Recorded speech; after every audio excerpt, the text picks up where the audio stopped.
All right, we're doing a quick mic check here. Doing a quick mic check. We got people backstage, y'all. We got people backstage. We gotta get this show going. Bear with me here. I gotta make a couple adjustments.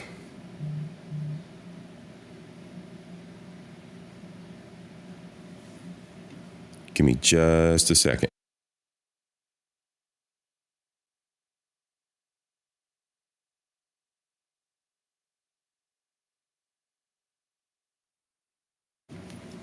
All right, Chels, I see you out there. Thank you very much. I'm going to do a quick sound check. I'm going to flip things over to some music.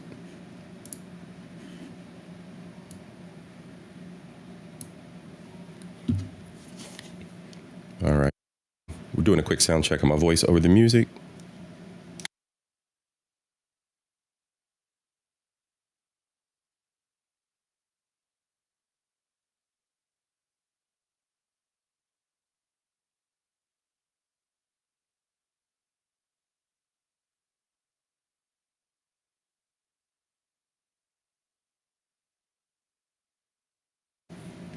I don't know. I wasn't hearing it. Chels, you hear music out there?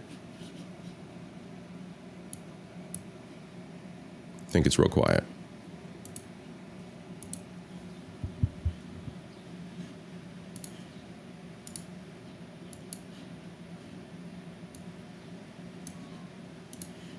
All right, 1 second.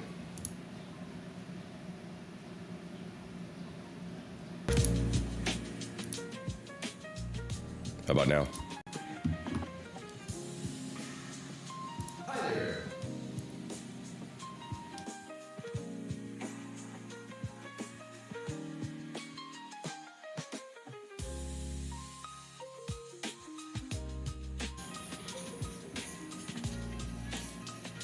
All right, my sound was messed up. I've been having some troubles lately, but I think we're good. We're going to get everything taken care of this Saturday. I want to welcome everybody to the show. Whoop. Echo. All right, we got that solved. We're good. Thank you so much for being patient, everybody. We got a great show today. It's going to be one of the first kickoffs on this channel of a new concept. I'm running the Future of Tech Jobs, where I sit down with industry gentlemen and ladies, folks that are in tech, right? And we talk about the future and what it's looking like. There are a lot of things that are vastly changing quickly across the industry.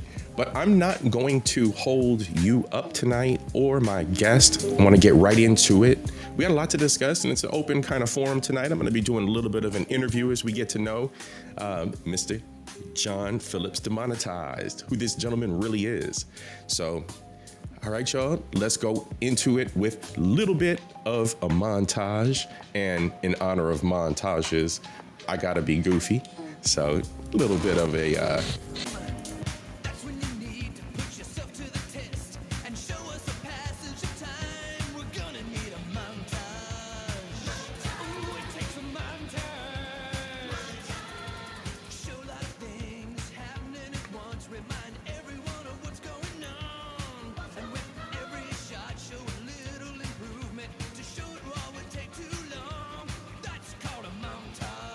montage. That's right, y'all.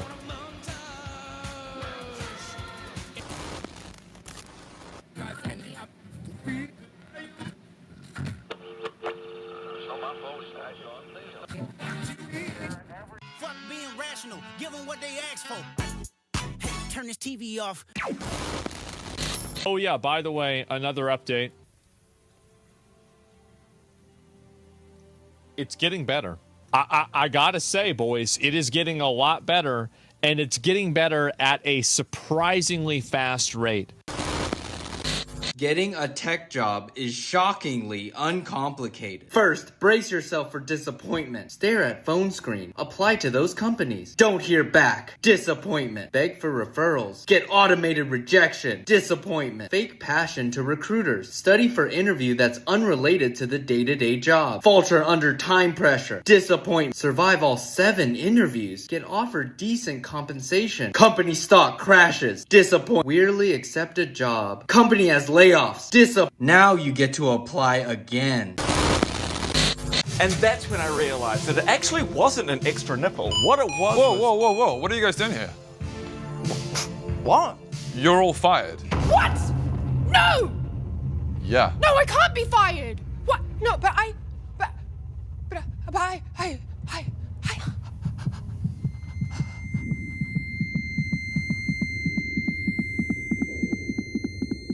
Oh, no, yep, she's gone. Clearly you guys don't check your emails.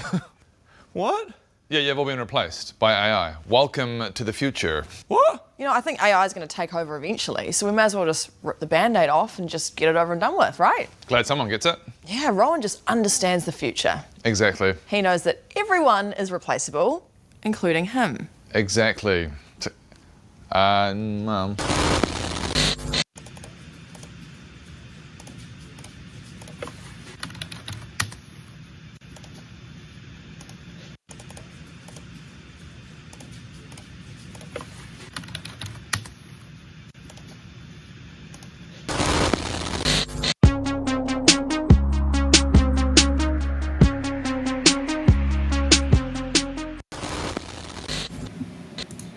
Hey yo, sakafet, salutations and salute to everybody that's out there. Big up to yourself, big up to everyone. I want to welcome everyone to the show. Give me 1 second while I start up some music for us.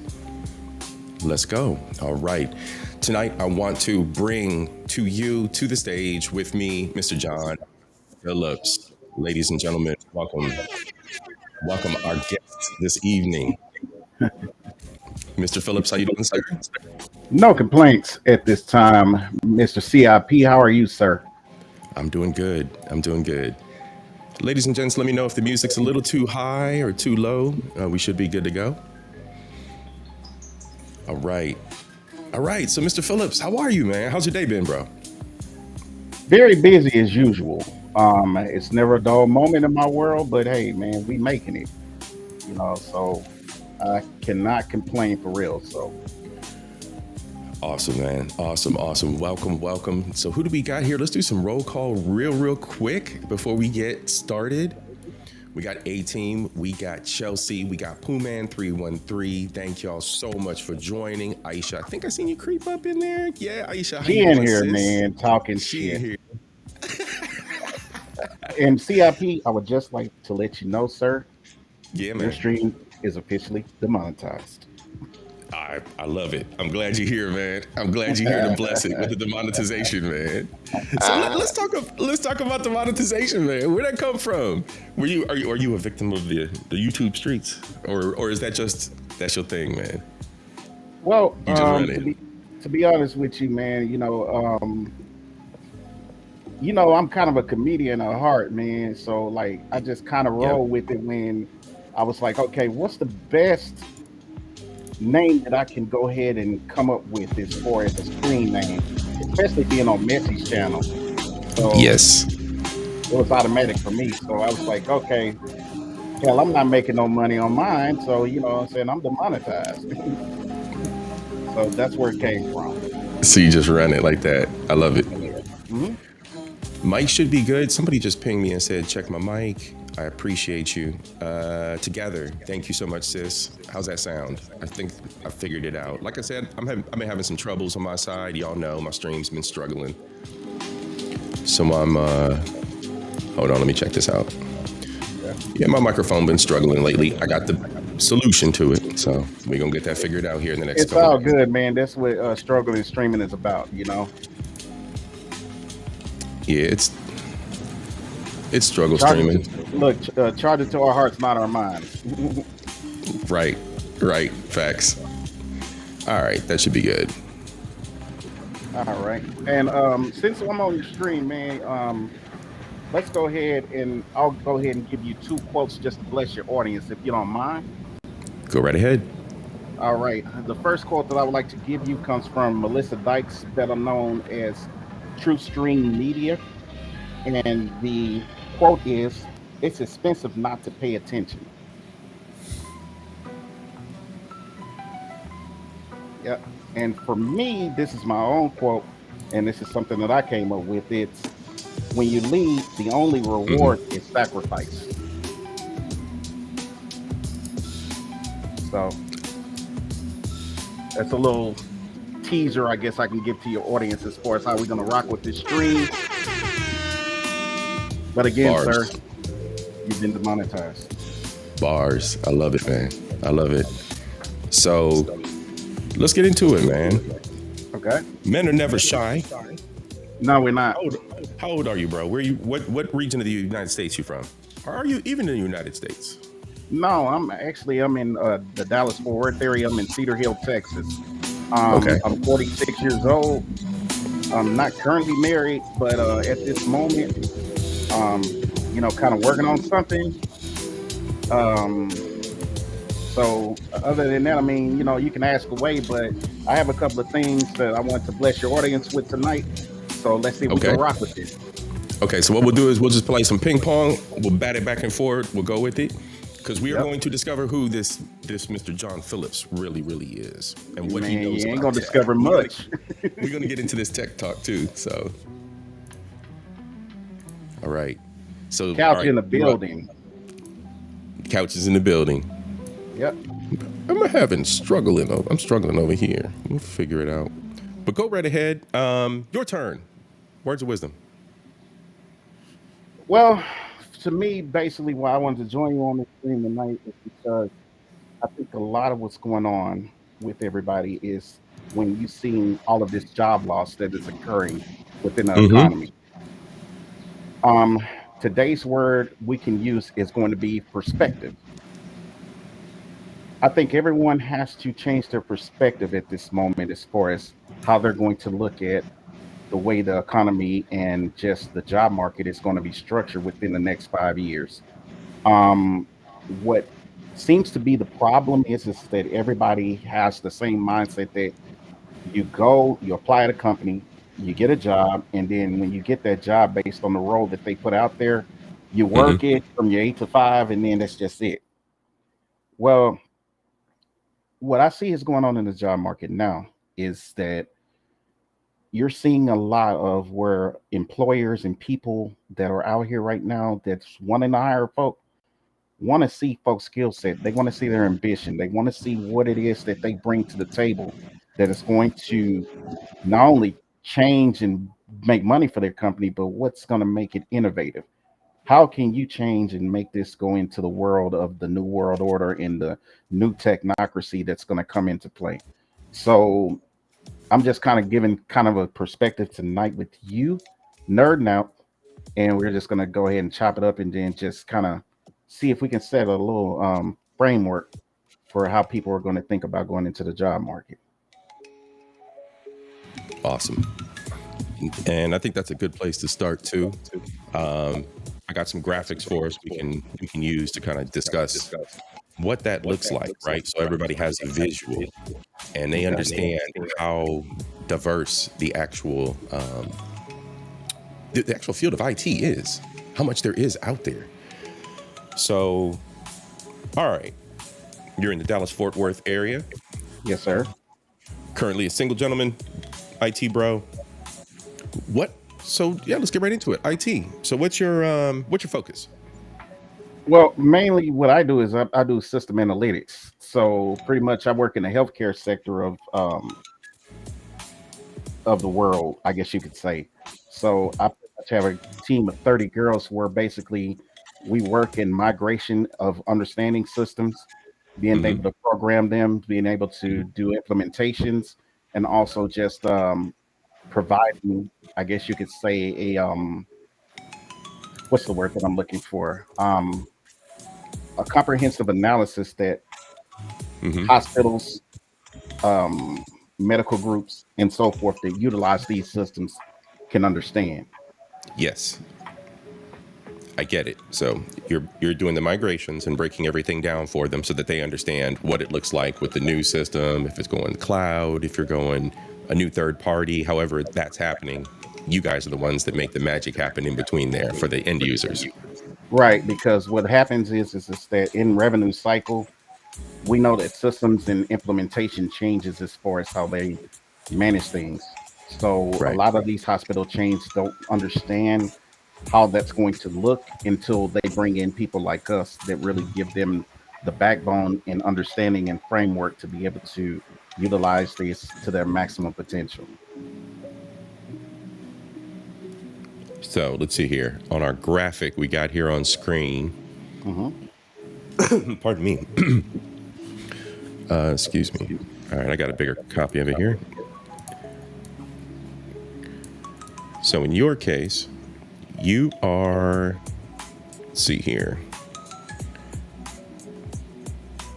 You're like, what are you, second row?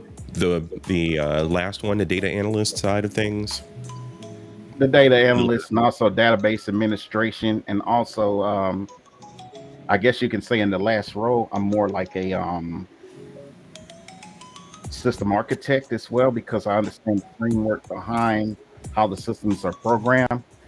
And a lot of times I end up serving as an intermediary through the trainings as a person that can talk to not only the programmers, but I can go back to the actual workers that actually utilize the systems each day and provide, I guess you could say, a translation to them to understand how to be able to utilize this better. So Messy in the building. Messy is in the building. Big sis, nice to see you this evening. Salute. Salute, sis. Who else crept in? Mark Harris, I see you, bro. Good to see you. Saw Black Couch, Chelsea. I think we're caught up. Pooh Man, A-Team. Together. Yeah, all right. I think we're caught up. All right, awesome. Siri, good to see you, bro. Wolfpack, good to see you. Yeah, the whole family's coming over. Villagers are arriving. That's the way to do it. Yeah. Got to stage these shows right, keep the village going, and keep everybody entertained. We can have a full roster for the evening of all these different shows, all this different great black talent, all these great YouTubers, these new YouTubers starting out, y'all. Support new media. Yes, sir. Also, I'd like to plug Jay Tillman. I think many of you seen Jay Tillman out there, because of course we've got besties, we've got Coop Squad, we've got invaders, we've got villagers. I mean, there's too many of us. We all coming over here to hang out. I love it. Go check out Jay Tillman. Go subscribe to him. He's looking to build his audience. The sounds that you are enjoying this evening, the background music, is Jay's music. So, trend in the building. Enjoy. And I have one of my friends from Little Rock, Arkansas in here. Repside Gaming in the building. Please subscribe to his channel. Let's go. Always love new faces. That's what's up. Salute. Repside Gaming, I see you. Salute. Death Reaper was good. DJ Nex was good. Tierra, sis, how you doing? Good to see everybody. Rhonda, I see you as well. I see you snuck in. FDNHT was good. Cuzzo. All right. So yes, you are the translation specialist, the data analyst, a little bit of a DBA, and you handle the path between, right now, at least, right? Because we know how our jobs shift. Absolutely. So you're the translator between the old school and the new school. So you're bringing the two worlds together and making sure that everything is understood by the end users. So, well, if you'll give me a title, I guess you could say intermediary. It's more of like an architect overall, because you're looking at it from all angles. You're handling all the different pieces there. So it's not just you're not just focused on one thing, right. One specialty, right? Right. That's awesome, bro. That's awesome. All right, let's get back into. Let me drop that down. Go away. There we go. All right. So let's see. Back into the questions. Who is JPD? C.I.P. is now demonetized, so it is now time to find out who the demonetization specialist is in our presence. All right, sir. We've delved into the career. We'll go back to that because that's the whole point of tonight. But we want the audience to get to know you. You're going to be a regular here for this series. So, next up, bonus question: what was your last vacation, man? Where'd you head to last? Last vacation? I mean, are we talking about international or? You know, Just because the I'm an last- the international last traveler now. The last place you set your feet. Where was it? Because I mean, I've traveled all this year around the United States, but Okay. if I'm saying vacation, it was back during Thanksgiving, and it was in Puerto Vallarta, Mexico. Nice. Okay, so Puerto Vallarta is on my to-do list. I do Yes, have sir. I have a short list. I have a longer list. Depends on the short list, but He said it's but on the short list. that's on the short list.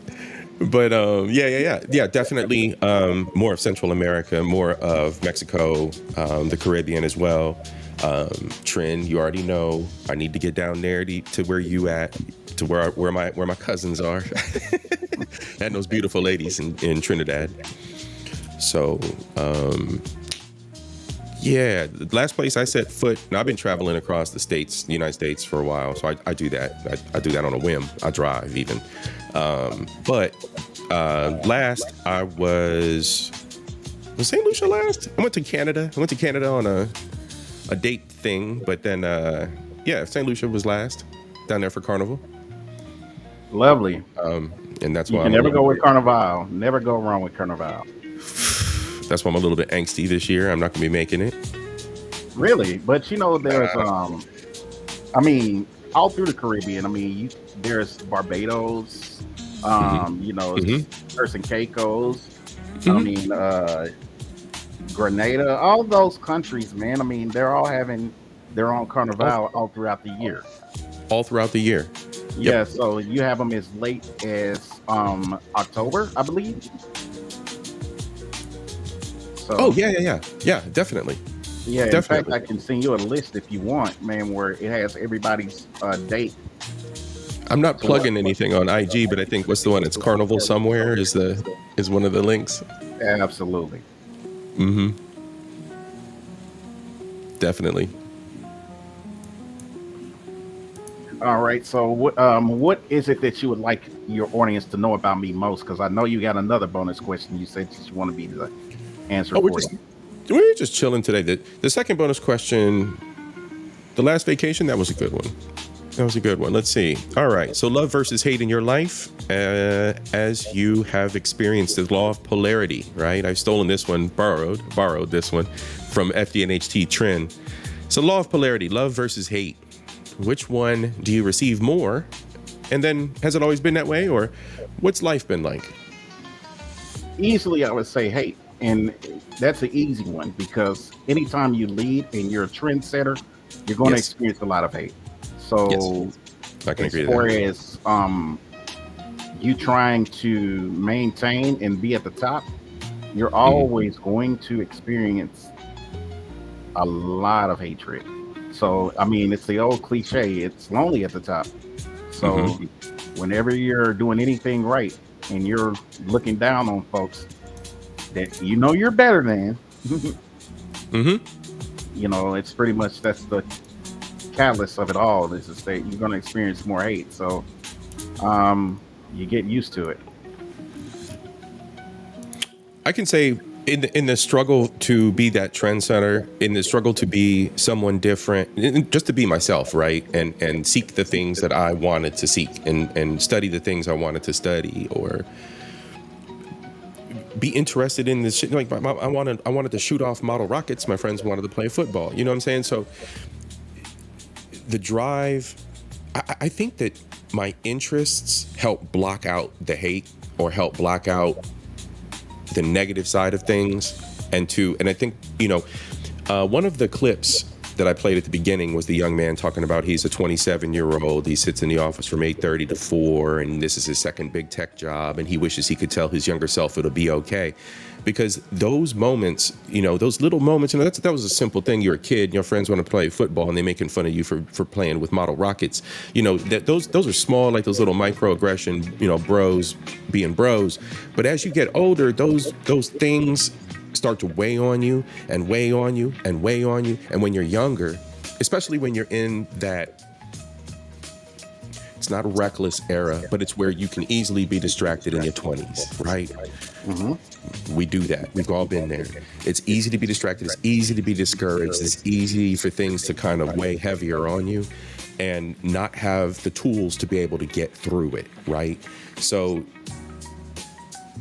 surmounting that and getting through those moments, getting through the haterism, getting through people side-eyeing you, like, oh, you think you better than me, or, I was talking to my best friend a couple days ago, and I mentioned to her, I was like, I've never in my life encountered this before, but I've actually felt animosity from potential female mates because of the level of, and I'm just going to frame it as such, perfection that I've achieved in my life.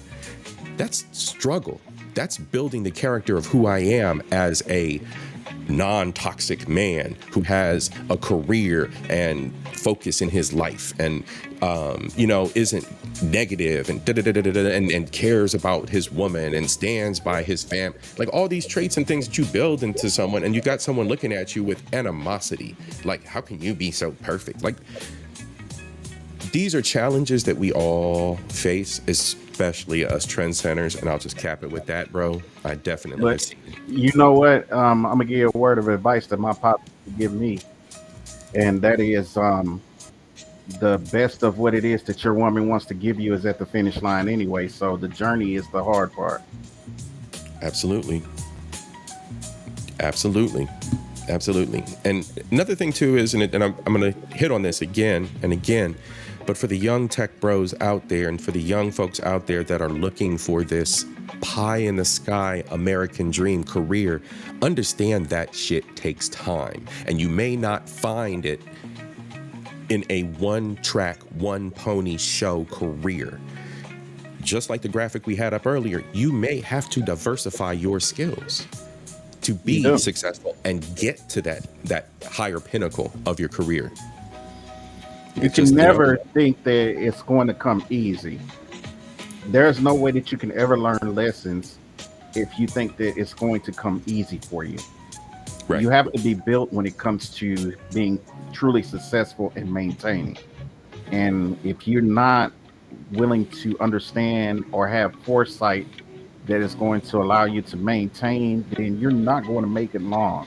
You'll lose everything that you had. It's Absolutely. Funny. I'll give your audience a testimonial about me. In 2021, I had an epiphany pretty much of where I said, you know what?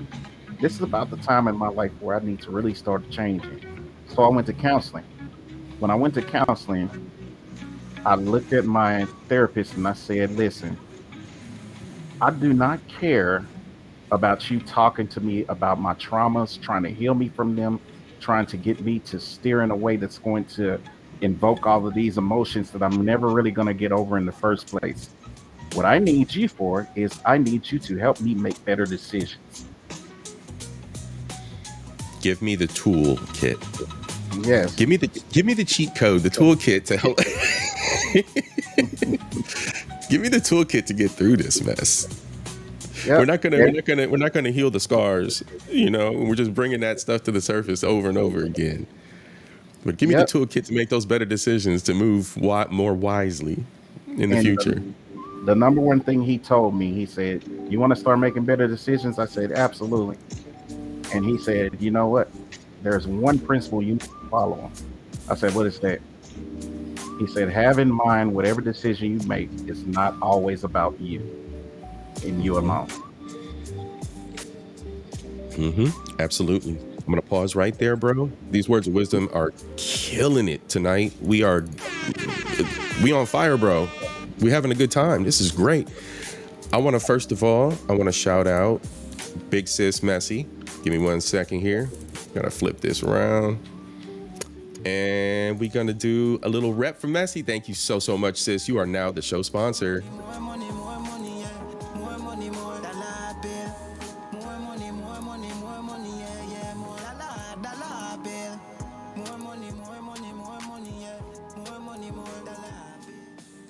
Yes, Messy, thank you so much, sis. And shout out to all the gentlemen that are out there. It is Men's Mental Health Month. I have a little clip About that. So if you guys caught the montage in the beginning, we had Viva La Dirt League. They were the shop workers that got replaced by AI. They put out a very special message regarding Men's Mental Health Month, actually mental health in general. And this was from a few years ago. They dropped this, and I just happened to find it on their page. So give me 1 second while I spin that up, and I'm going to add Messi to the ticker at the bottom as show sponsor this evening. Give me 1 second, y'all. All right, interview, and there's the link.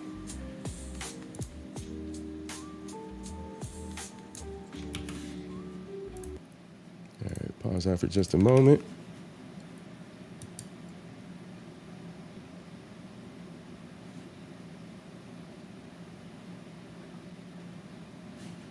Why are you not letting me share? Why not let me share? Always some kind of technical issue, brother. Yeah, that's how it goes, man. We here. Here, I'll do it this way.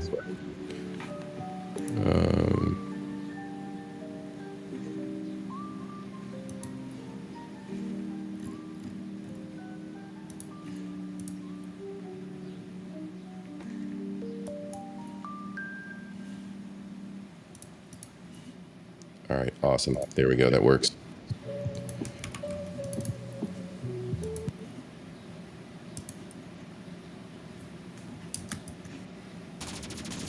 I think this is the right one.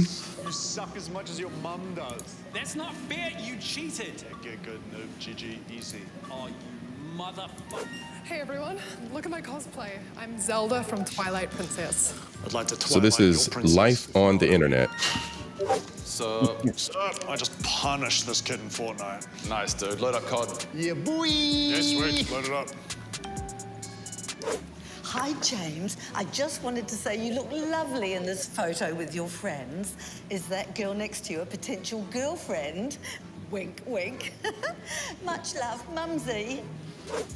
Oh, man, this game takes forever to load. Yeah, the f***ing servers have been a little biatch. Yeah, they need to fix their f***ing servers. It's a joke. Yeah, f***ing servers. That is disgusting. This is about me trying to show off my art. F*** off. You're just using your tits to farm upvotes. This is not about my body. This is about me showing off the hard work that I have put into this costume. Okay, keep yourself that while all these guys touch their dicks. Right. Actually, was that photo taken in Wellington? That reminds me of the time we were all there when you were young and you whipped out your little willy in the main square and shouted, "Fire Hose Brigade," and you ran up and down peeing. Yeah, I love British humor. Yeah, and you gotta love moms. Written warning. James, They'll always be the ones. I told you that I wanted those quarterly reports by the end of day Friday. When I saw you log out of your remote desktop at 3 p.m. Oh, something happened to the comment and it disappeared, love. Well, what I said was, it reminded me of... Wait.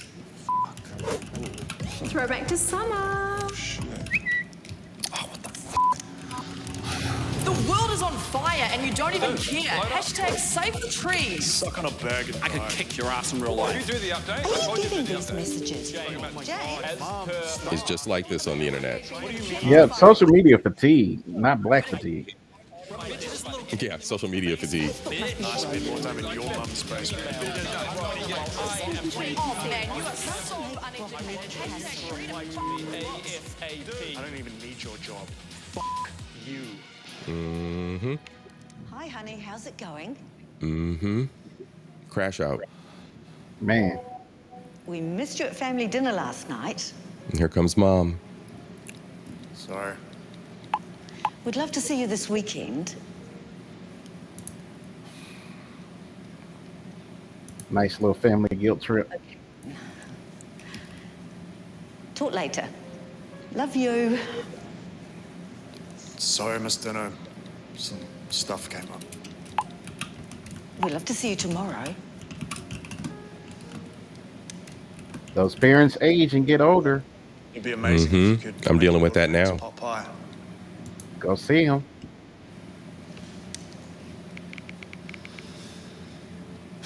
Yeah, cool. Well, it will be lovely to see you. We haven't seen you properly in so long. Here it goes. Sorry about that, Mum. Things have been pretty rough recently with my mental health. I'm not in a good spot, and I don't want you to see me like that. And it's getting worse. Being cooped up, working from home, it's really taking its toll. And I feel like I've got no one to talk to. You know, I used to be able to talk, but now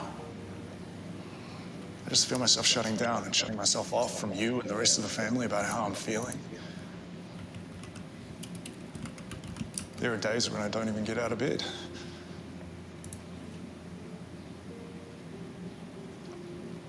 I've been in some really dark spots, and I don't know how to get out.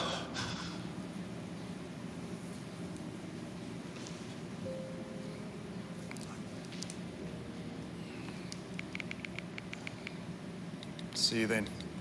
See what happened? There you go. You see what happened? Lovely. What do men do? What do men do? Hey everyone, we've been making these skits around the topic of mental health just to make it a more All right. accessible topic.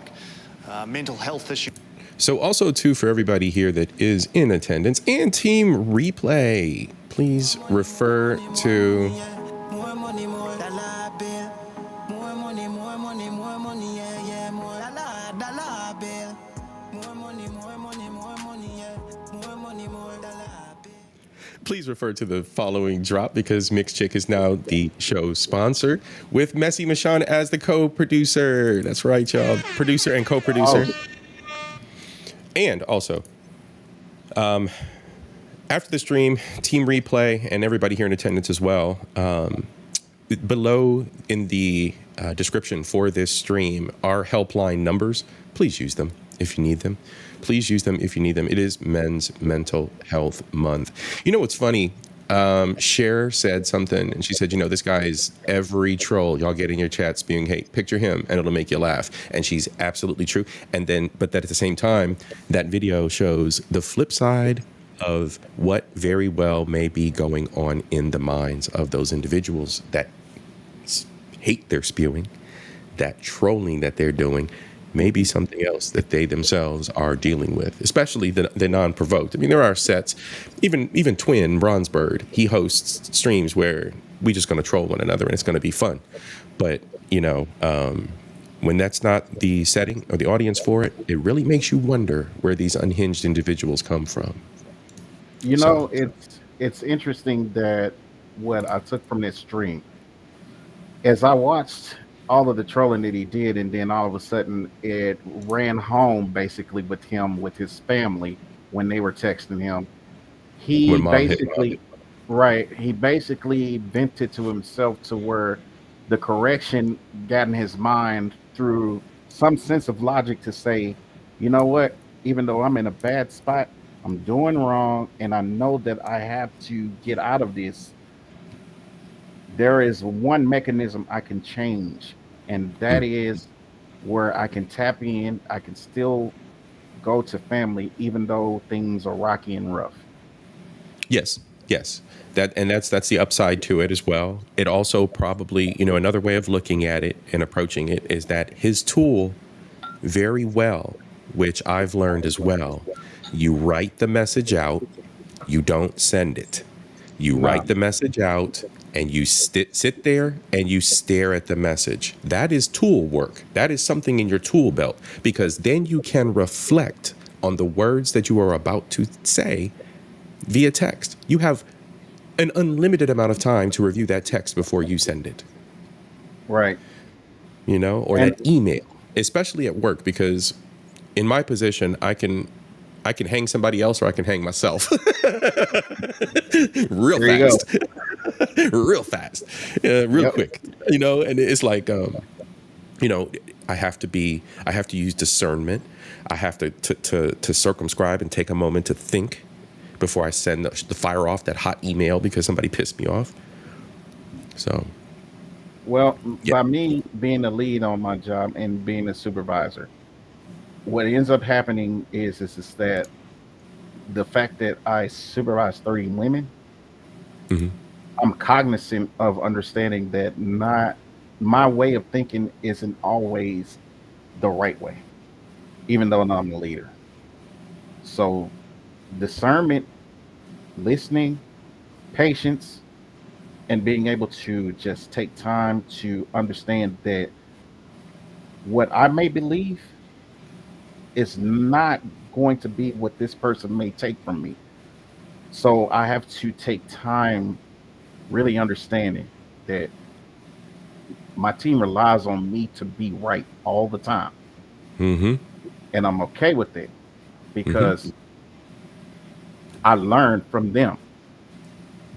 And that's a good thing, is because we tend to think just because we may be in a leadership position that we're heading up something, that we're always the one to be in charge and we're taking the hit and we're right and we got to do this and we got to do that, instead of slowing down to say, you know what, why don't I just take a minute, listen, and be good.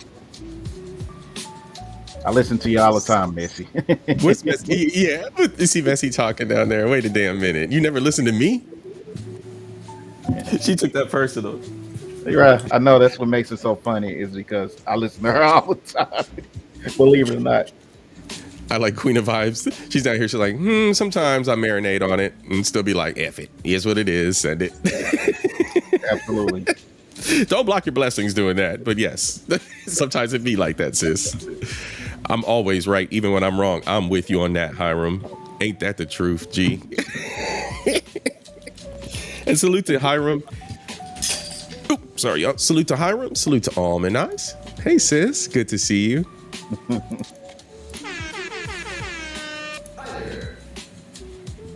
FDNHT, you back, bro. Welcome, welcome, welcome. All right. All right, Mr. JPD.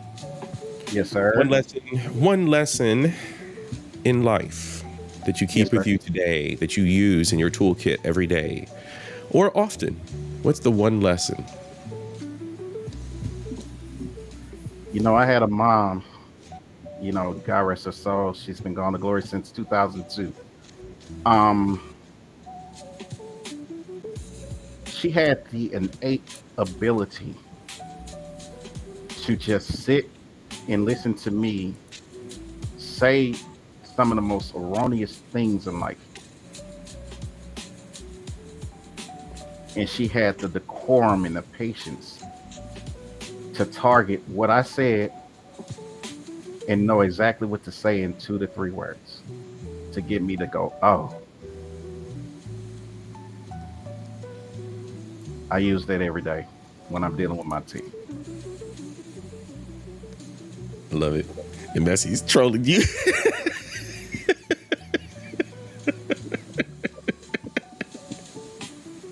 I don't know why y'all pay her any attention, man. Even on our live streams. I love Big Sis, man. I love Big Sis. Oh man, it's Big Sis's world. We just revolve around it. Every day, all day. Every day, all damn day. I'm telling you, shouts out to our birthday coming up soon.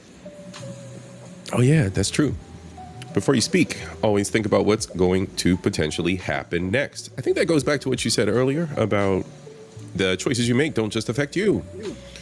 Bad prognosis, keep your mouth shut. Yeah, that goes back to it. It goes right back to it. All right. Whoever's your mods need to block Messi out the chat, you know. Messi's a mod. That's why I've just literally said that, because I know she's going to be like, wait, I'm a mod. Yeah, Messi's been a mod for a while. Oh my God, take away that wrench quick. Yeah, no doubt. One of the biggest, Aisha. One of the biggest. All right, so it's Men's Mental Health Month. What about physical health? I'm big on physical health. I'm not a gym rat, but I'm big on maintaining some kind of routine. I've lost weight. I'm still maintaining some kind of routine, minus the Heineken habit. But what's your health looking like? You maintaining it? You working on it? We getting older, man. I'm about to be 50 this year. I'm grandpa age. Yeah, you getting up there to be Papa. Mm-hmm. She ain't They out leaving. here, trolling me not having kids. She talking about she leaving. Man, all she's gonna do is sit in Ninja Watch. Don't leave, sis. Man, she ain't gonna leave. She knows better. Reaper picking on her too. Yeah. But you know what though? Ignoring her, we can make this a very good stream tonight because, like I said, I have some things that I know that we can rock with. Okay. That Hold on, wait. Pause. You didn't answer the question. Hold on, you deflected. I did. I'm sorry. Physical health. He says I got 5 grandkids. I look good. Now, physical health, man. It's not the best, but I'm working on it, like you said. I know one thing, man. When I do go to the gym, I'm a beast in there. So anybody that think that they can challenge me when it comes to the gym, bring your ass. I'll show you. Okay, they got to build that routine, man. We can't just be hitting the gym, just throwing up weight. We ain't in prison. You got to have some kind of routine going. Nah, man, I got the cardio and I got the lifting. That's what's up. That's what I like to hear, man. And gents, follow suit. Take care of yourselves, gents. Take care of yourselves.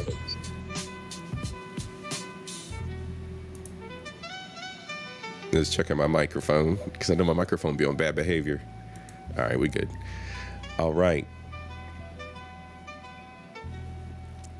He said Messi Michon has to stay. Yeah, Messi's staying. Messi ain't going nowhere. That's what I say. All she gonna do is Ninja Watch. She put the sad little emoji out there. What's your drink of choice, bro? Well, I'm a Scotch guy. You a Scotch? Okay. Hell yeah, Macallan 12 all day long, man. You can't go wrong. Okay. Nice. But I'm just having a cab tonight, so. Nice. Yeah, anybody interested in the music, feel free to visit our brother Jay Tillman. I think you, ladies and gentlemen, do know him. You are familiar with the brother. Go visit him, sub him up, throw him some respect.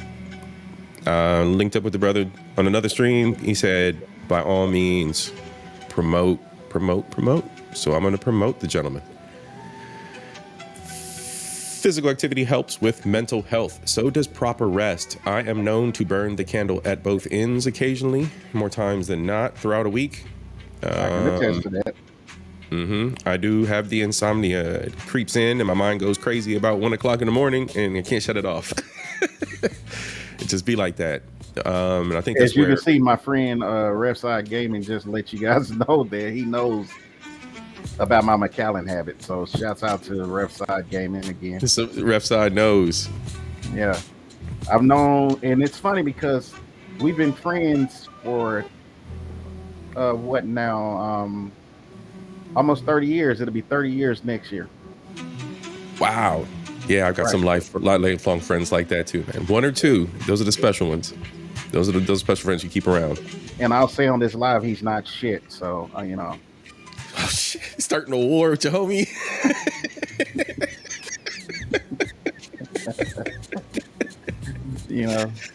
Starting a war with your homie across the airwaves in 4K. Yeah, he ain't shit. Ladies, if he says something, he ain't shit. He's trying to protect the villagers. Oh man, no, the village ladies, they put gunpowder in their cereal, man. These ladies are cut different out here. These are the MSD squad ladies. Yeah, shout out to MSDs. Yeah, man. All right, so what you got for us this evening? I was coming up with some material that I was thinking of this morning because I go off the fly a lot of times as far as my thought process. But one of the thoughts that came to my mind is that since we were kind of going into the dynamic of how jobs are no longer going to be just positions, you have to basically bring a skill set that's to innovate and make the company money. Um, Yes. the big new bill. I don't know how familiar you are with what's been going on in the news regarding that. So, Okay, go for it. well, We what learning I today, want, folks. We learning. yeah, the big new bill. Basically, there was a report that came out yesterday. Okay. Trump actually has put it into play and has sent it to Congress as of last week. Well, like any bill, it has a lot of fluff to it. Yes. So Yes. Always. Marjorie Taylor Greene goes on to Newsmax last night and starts talking about one section of the bill that everybody is kind of just going nuts over. And that's pages 278 to 279, which basically states that it has an addendum that says that AI will go unregulated at the state level for the next 10 years. So, what Marjorie basically went into when she was doing this interview is stating that because there are so many pages regarding each bill that is submitted to them in Congress, they don't really have time to be able to read all of this information to be able to get it across to their constituents to understand what's all in the bill. They just go on the main points and then they basically say yay or nay as far as if they pass these bills, even though that they have a lot of fluff in them. Well, Right. one of the things that I've taken away from what's going on in this administration is that it's a lot of political theater. So Yes. Yeah. when Definitely. when I Humans. start Humans at play. absolutely. So when I look at the dynamic of when she stated what she stated, I said, huh, AI going unregulated at the state level for the next 10 years. Basically, that says, hey, listen, if you're an entrepreneur and you're somebody that's coming into the game that understands the dynamics of how AI works, you want to start your business or something that is filtered towards making revenue with AI, there is no law or anything at the state level that they're going to be able to do because it's nationally regulated to state, hey, listen, it's open-ended at this point. Do what you want. Go ahead and take advantage while you can, because after Right. 10 years, they're locking your punk ass up. And see, this is kind of concerning because if you're kicking the states out, so as it says here, U.S. states, proposing a ban on U.S. states regulating artificial intelligence for up to 10 years. So here's the thing: the first thing that I think about is regulating revenge porn, regulating the use of my Well, image. you got to reverse. It's actually to where they're not going to regulate anything. Right, they're not. They're allowing Right. basically. So Go ahead. yeah. We're saying the same thing. So without the guidelines and without the guardrails on this, personal security, private information, all of that can be mined in any way, shape, or form, or used against us in any way, shape, or form, without those regulations in place. But then you have to look at the dynamic of what is it that if you're a person out here right now and you no longer have a job or can secure a steady career within the scope of a specific industry that you're in at this point. What you can do as far as the AI is to be able to say, hey, listen, how can I tailor it to where my current skills can flow into the skills that I need to be able to utilize this AI to not only make me profit, but to be able to scale my business up and to be able to allow me to be able to get to the point to where I'm almost not only bulletproof, but to be able to sit and write my own rules going forward. Because let's say, for instance, if you are taking advantage of this AI, right? Yes. And you make millions and billions of dollars off of it. Why wouldn't you do what most politicians and people do in politics? They buy their way into how the rules go and govern themselves.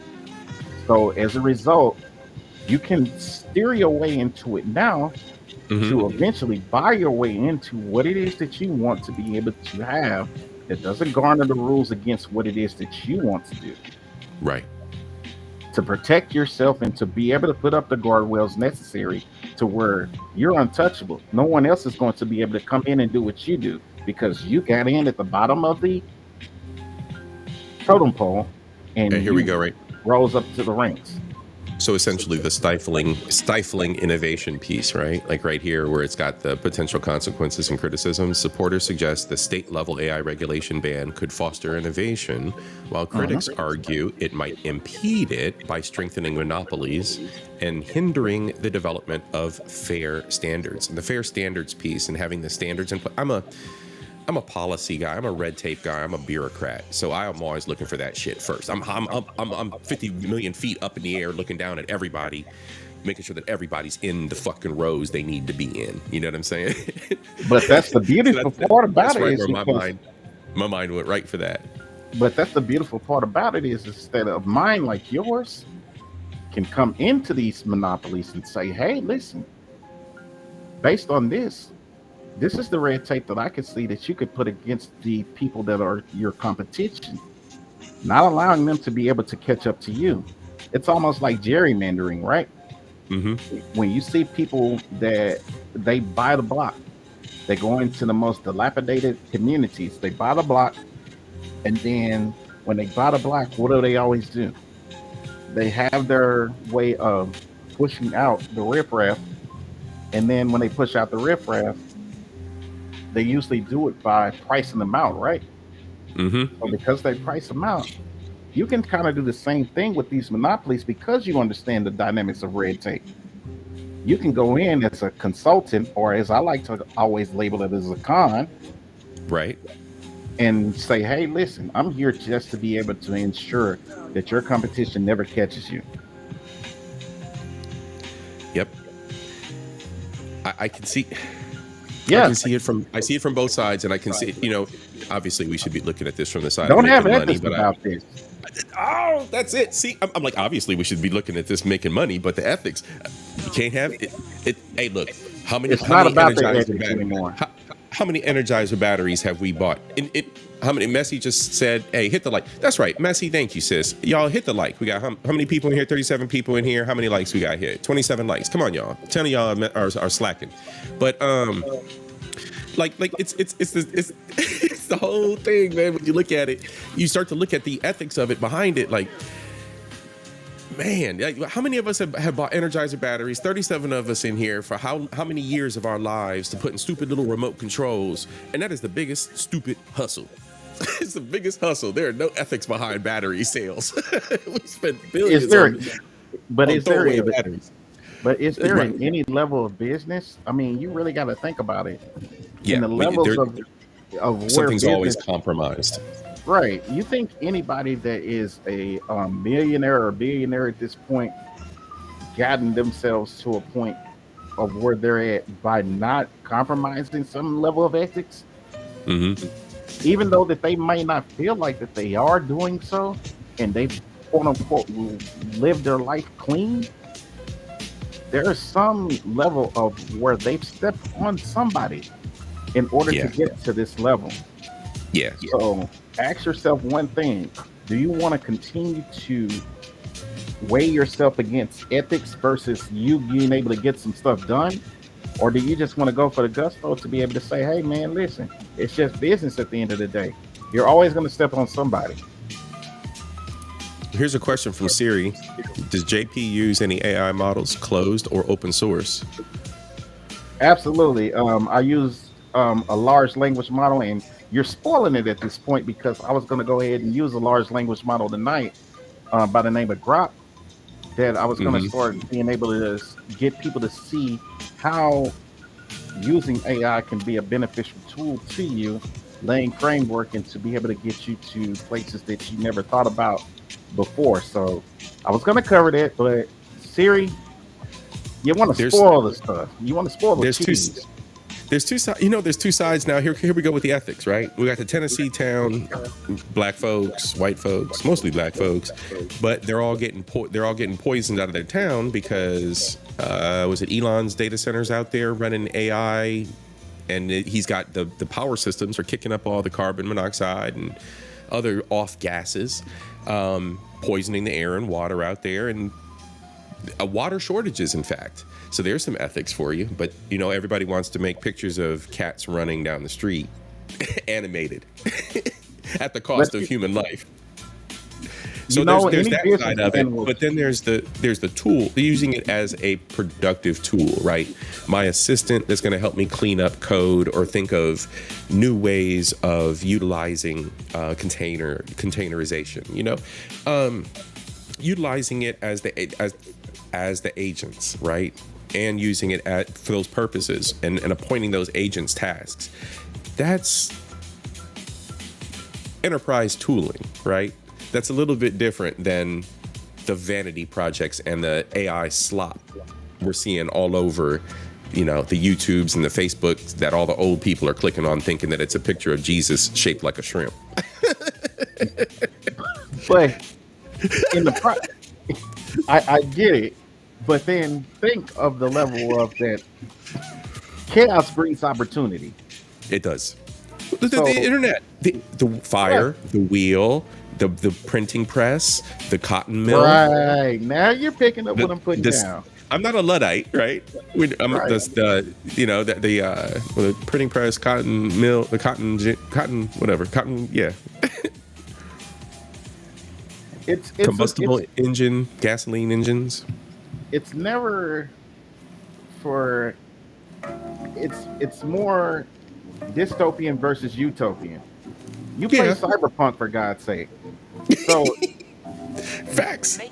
Yeah, so based on this whole dynamic of that, you understand where the world is going based on the dystopian storyline that Cyberpunk allows. It's going to give you a framework of saying, you know what?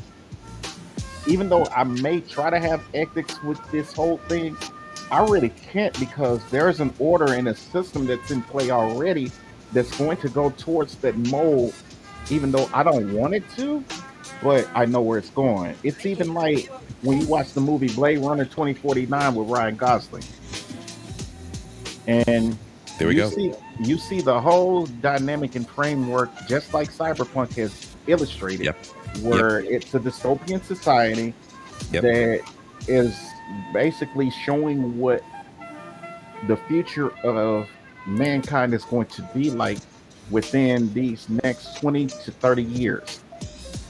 It's going to be these interpersonal levels of communication that are linked through these devices and through this technology that's going to not only keep our societies further divided as far as communication, but it's going to allow our societies to be closer knit into a part of where either you're going to be a beyond total degenerate that's going to rely on the technology, or you're going to be someone that's within the societies and the places of the conglomerates that are of the monopolies that can think for themselves individually, that can rule over people, that can allow them to be able to believe that you're there for solving problems and you're there for allowing them to be the savior for the things that they lack. See, Chelsea says, I've been using AI like crazy for my sports content. We went from sewing to manufacturer-made clothes with the creative space. We went from sewing to manufacturer-made clothes with the creative space. Yeah. Absolutely. It's very, very good for research. It's very, very good as that assistant. It's getting better and better, which is amazing. But you know what's hilarious is that I listened to one content creator describe AI and large language models as a advanced search engine, and I literally was in tears as she said that. Because I'm like, how would you denigrate it to such a minute tool? And I do kind of encapsulate it as a competent librarian at this point, because the research that we as humans should do or should have in our knowledge banks, it's doing for us, including the calculations. So it's that tool that is that competent companion you know, and I think that's where it's going to, what's the word? Infuse more with our day to day, is to be that competent companion. Now, on the flip side of it, civilization is going to have to ebb and flow and change in the same ways, like you said, like with Cyberpunk and with Blade Runner, right? And you're going to have the ones that are either going to adopt or the ones that aren't. And even within the ones that are going to adopt, you know, are they going to be completely immersed in it, or are they going to be individuals that just use it as tools? So like right now you have the battle between teachers and students, and they're bringing the blue books back. Let's the see, old school blue book. This I don't want you to go down this rabbit hole too far, because I already know where this is leading. And the only reason I'm saying that is because we can make the Department of Education argument later on. You know, I don't want you to go down the rabbit hole just yet. Yeah. And it's strictly just conversation, because you know I have no feelings either way about Department of Education. So, but it's how we have to evolve. It's how it has to evolve. The landscape right? of the very landscape of how children are being taught is going to be something that is pulled away from, because everybody thinks you do the K-12 thing, and that's no longer going to be the case. But I digress, because again, that's another subject for another day. That's a heck of a rabbit hole to go down. It's a heck of a rabbit hole to go down. And believe me, I got a bunch of notes on that. Yes, and I have, and here's the other piece of this too. I've wanted to start a tech school for a number of years, and I'm still working on that. Get out of there. Get out of there. Get out of there. As a long-term. So Get out of there. we have very good topics for future shows. Ladies and gentlemen, please, if you are here and you haven't done so, please hit the like, subscribe for more great content. JP and me are going to be doing these again. All right, we're going to have other guys come on. We're going to have other ladies come on. You want to have my broken ass back, man? We're going to keep this going, bro. You started this shit. You send me an email and you go, oh, let's just do a little tech thing. We could do it bi-weekly or weekly. Don't. You see what happens when you reach out to me, y'all? Y'all in the audience too. We make shit happen over here. We making this happen. Yeah, I mean, it's so much, bro. But like what we were just talking about with the big beautiful bill, it goes into so many dynamics, because by me being here in Texas, right? Mm-hmm. I'm looking at these various projects that's going on. Number one is Stargate. I don't know how familiar you are with the Stargate project. No, go right ahead. Oh man. Okay. So the Stargate project is a AI data center that they are building out in Abilene, Texas, which is 3.5 hours away from me. Okay. That's the one where basically you saw that Larry Ellison, the owner of SoftBank, and Sam Altman, the owner of OpenAI, has basically came together to get $500 billion in funding in order to be able to start this and fund this data center. Well, it's been in construction since summer of last year. Okay.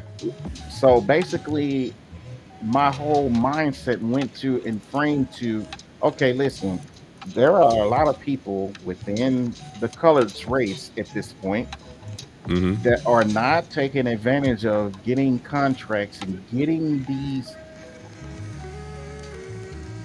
projects that they can get into that will allow them to be able to have sustainable work going forward. Because the key thing that is going to be the takeaway from tonight is networking. Yeah. A lot of people do not understand the dynamics and the importance of networking with people, because it's not about what you know, it's who you know.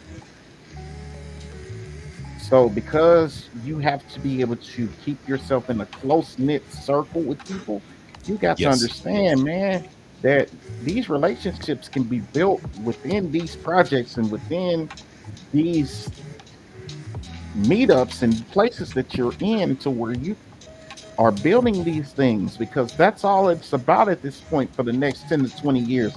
It's just building the new world. It's just building it up into what it is that we want to be able to see.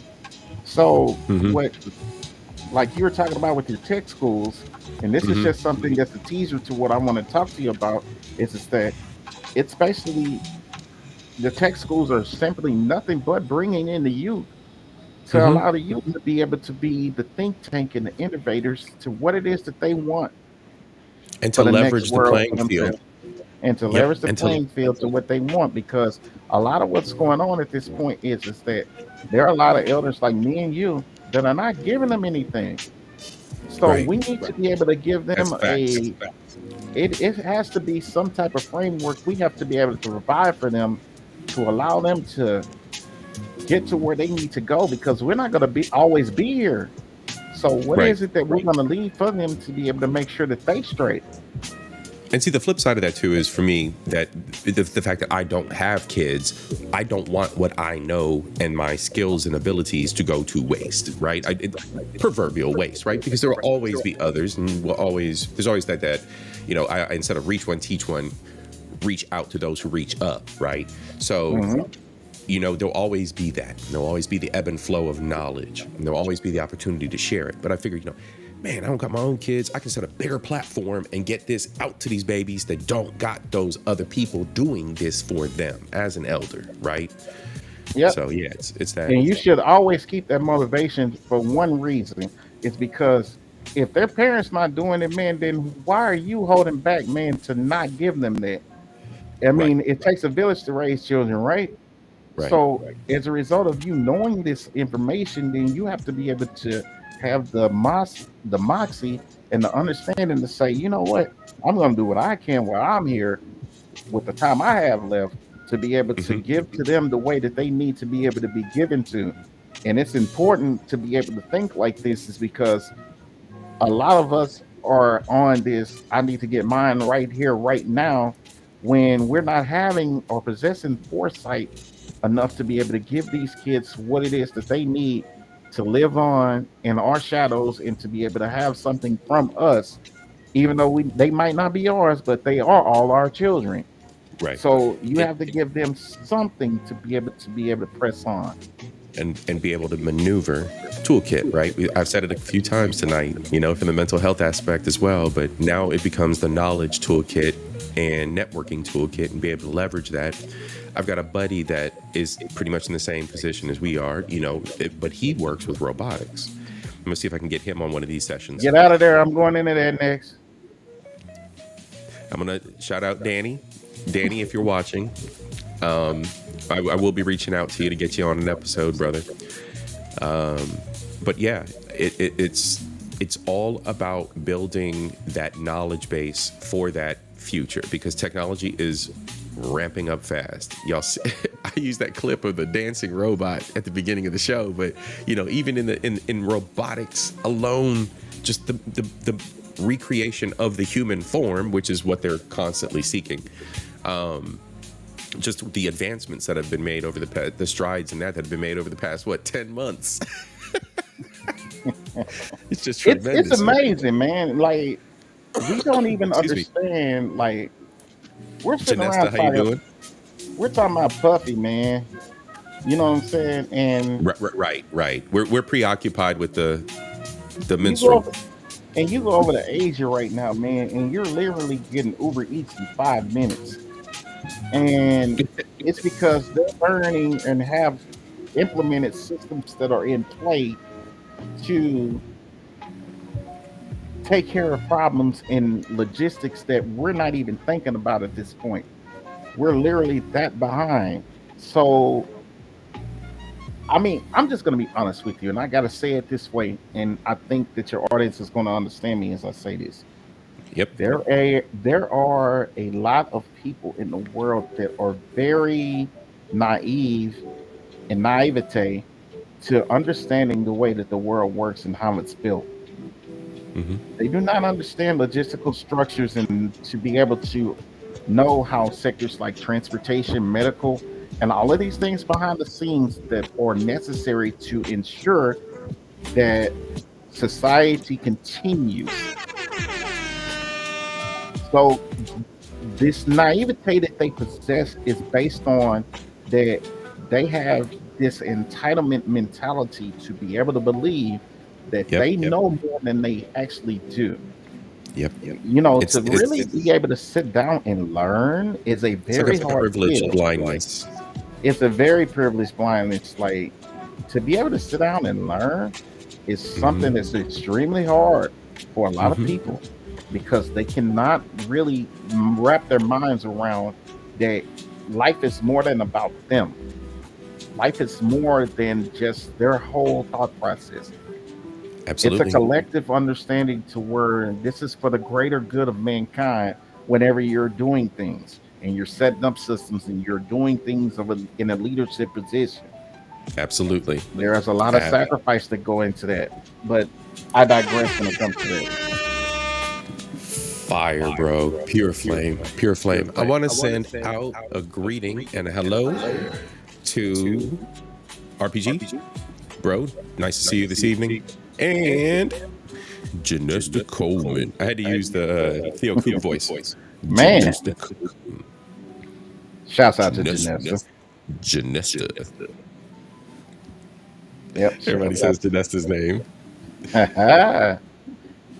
Man, you know what's funny is because when I basically came up with this list of what it is that I wanted to speak with you tonight about, when I started looking at the dynamics of what Stargate is, you know, kind of laying out logistically, two of the things came to mind. Now, you know, basically, Texas had a freeze out, and a lot of people lost power back in 2021 during the month of February, right? Okay. Yes. Yeah. So the notorious Texas winners. Right. So what went on basically with that is because Texas is on a power grid. It's on individual power grid. Yep. That power grid is designed to, only basically handle so much wattage at one point. Now, have a good night, Queen. Have a good night, Queen. Well, basically, it's Thanks for being here. What all of this is designed for is because it's basically giving a invitation to people like me and you that actually think about logistical structures of things to be able to come up with some innovation and also some problem solving that is going to allow you to be able to say, you know what, we can use this in case of emergency. And you can be that contractor or person that comes in and solves that problem to be able to say, you know what, we no longer have to subscribe to dealing with the grid. Why not we do it X, Y, and Z way? Yeah. Yep. And to be able to introduce that innovation and to have the open market to do so, right? Not get shut out by the big boys. Right. So as a result, basically, this is what you're seeing with the Stargate project. Is because it's not only innovations within the AI structure, but now it's a conglomerate that is showing people how to be able to utilize a center that has various levels of renewable power, such as they have wind turbine power out there in Abilene. They have nuclear thermal power out there, where they're going to run it through cold pipes, water through cold pipes, and then they're going to use nuclear thermal power out there, which basically means they're going to use small modular reactors that's going to power these places. The project involves a significant investment of $500 billion over 4 years, with plans for a massive data center campus in Texas. The partnership is with OpenAI, Oracle, SoftBank, and Microsoft are the key partners. The Stargate project aims to develop AI infrastructure that can handle the immense computational demands of advanced models. And you know what's crazy? What's the one, DeepSeek? You've seen what DeepSeek does, right? How DeepSeek maximizes performance off of lesser architecture. Right. So they've got this gigantic data center. I'm sure there's some second thought and third thought into this. Like they're going to probably logistics, right? They're probably going to roll this out in phases. There's no way it's going to be there's no way it's going to be a one and done. All the servers, all the systems going up all at once. That's just impossible. The resources alone for the battery backup systems are 6 months behind orders backup for those systems. I think 6 months, or is it 60 months? It's one or the other. That's part of why they decided to construct it in West Texas, is because West Texas offers them the ability to be able to use various levels of renewable energy, such as wind turbine energy. Wind power. Yep. Yeah, wind power. And then they have thermonuclear energy, which they're going to be running it through coal pipes of hydroelectronics. And then also then they have to where they're going to use small modular reactors, or SMRs, to be able to come in and then be able to power these data centers as well. GE stock has started to rise based on the fact that they're constructing so many SMRs now to where they're using them already in places in Europe, and they're going to go ahead and start manufacturing them here in the USA. So when you start Googling SMRs, you'll start seeing there's a bunch of companies now that are trying to gear their technology up to be able to understand the technology behind SMRs and to see if it's something that's going to be lucrative and cost effective for them to be able to roll out. Wow, bro. Right. I see it. So 100%. I'm going to lead you into one more thing, man, as far as what I was thinking about with the Stargate project. Okay. Chef G Rap, what's good, bro? Texas, next. Janessa Coleman. Janessa, I'm telling you, man, that's a hell of a name, isn't it? Janessa Coleman. What it do, baby? You know, Texas is getting a stock market. As in the state is going NASDAQ, or the state is trying to... No, they're rolling out their own independent stock market that's going to... I don't know how that would work. It's going to be publicly traded as of 2026, and it's going to be run completely by AI and technological structures. All right. I'm eye rolling right now because I'm wondering what the hell this is. Hey, man. Go ahead and look it up. You see, what I'm dropping to you tonight is to be able to give people an understanding of where the future is going, and then where they can start building their own skill set. So I knew about the securities exchange, right? Right. So what are they going to do? Manipulate that and flip it? I'm going to give you a piece of advice here. Because it was all based on oil initially, right? It was based on oil futures? No, it's incorrect. I'm going to make you laugh with this one. Okay. Guess who's going to be the forefront of the Texas stock market? A company named BlackRock. Who owns BlackRock? Oh, yeah. Yeah, that's fine. Yeah, I figured. Mr. Larry Fink. And what happened 2 days ago? I want you to Google the fact that Larry just got out of where BlackRock basically was being sued by the state of Texas. Larry Fink gets a Texas reward for ESG retreat. So they rewarded him for backing out of it. Right. For bringing that ESG, which a lot of you may not know, the DEI initiatives. Said, I need you to talk to him. Remove that crap from Texas. All that DEI crap.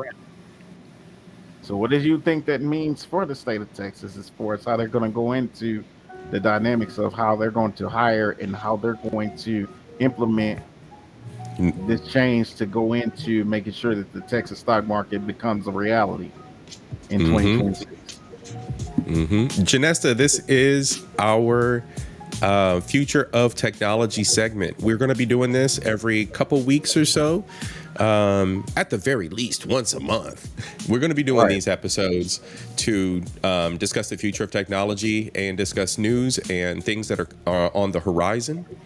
I've got a lot of other contributors that'll be joining as well with their ideas and thoughts bringing in their pieces from different angles of the industry. I rock with a bunch of nerds, so we're gonna be doing some nerd stuff. Siri, I'm just gonna tell you that that's part of why in 2021 that they revealed this publicly, is to show all the people in America and abroad that there's an opportunity here within this state to be able to make it into what it is that they have an agenda to make it. And you have to be able to bring not only your skill set, but just your expertise and understanding and innovation to make this what it is that they want to make it. So, And the ethics is gone, CIP. I'm sorry, dude. No, I get it. And RPG, have y'all covered them taking the training wheels off artificial intelligence innovations for the next 10 years? Yes, we did. We did hit on that, man. Because it kind of caught me off guard a little bit, because I had to wrap my mind around the good and bad of it and the ethics of it, and that's why he keeps coming after me on the ethics. It's gone, man. It's in the whole bar. It's gone. It's gone. This is a gold rush. This is a gold rush. This is the Cowboys gold rush. We shooting out in the wild, wild west. Didn't Trump tell you, man, this is the golden age? Yeah, the facts. Yeah, sip your tea. So it's over, man. Nondescript mug of Heineken. Yeah.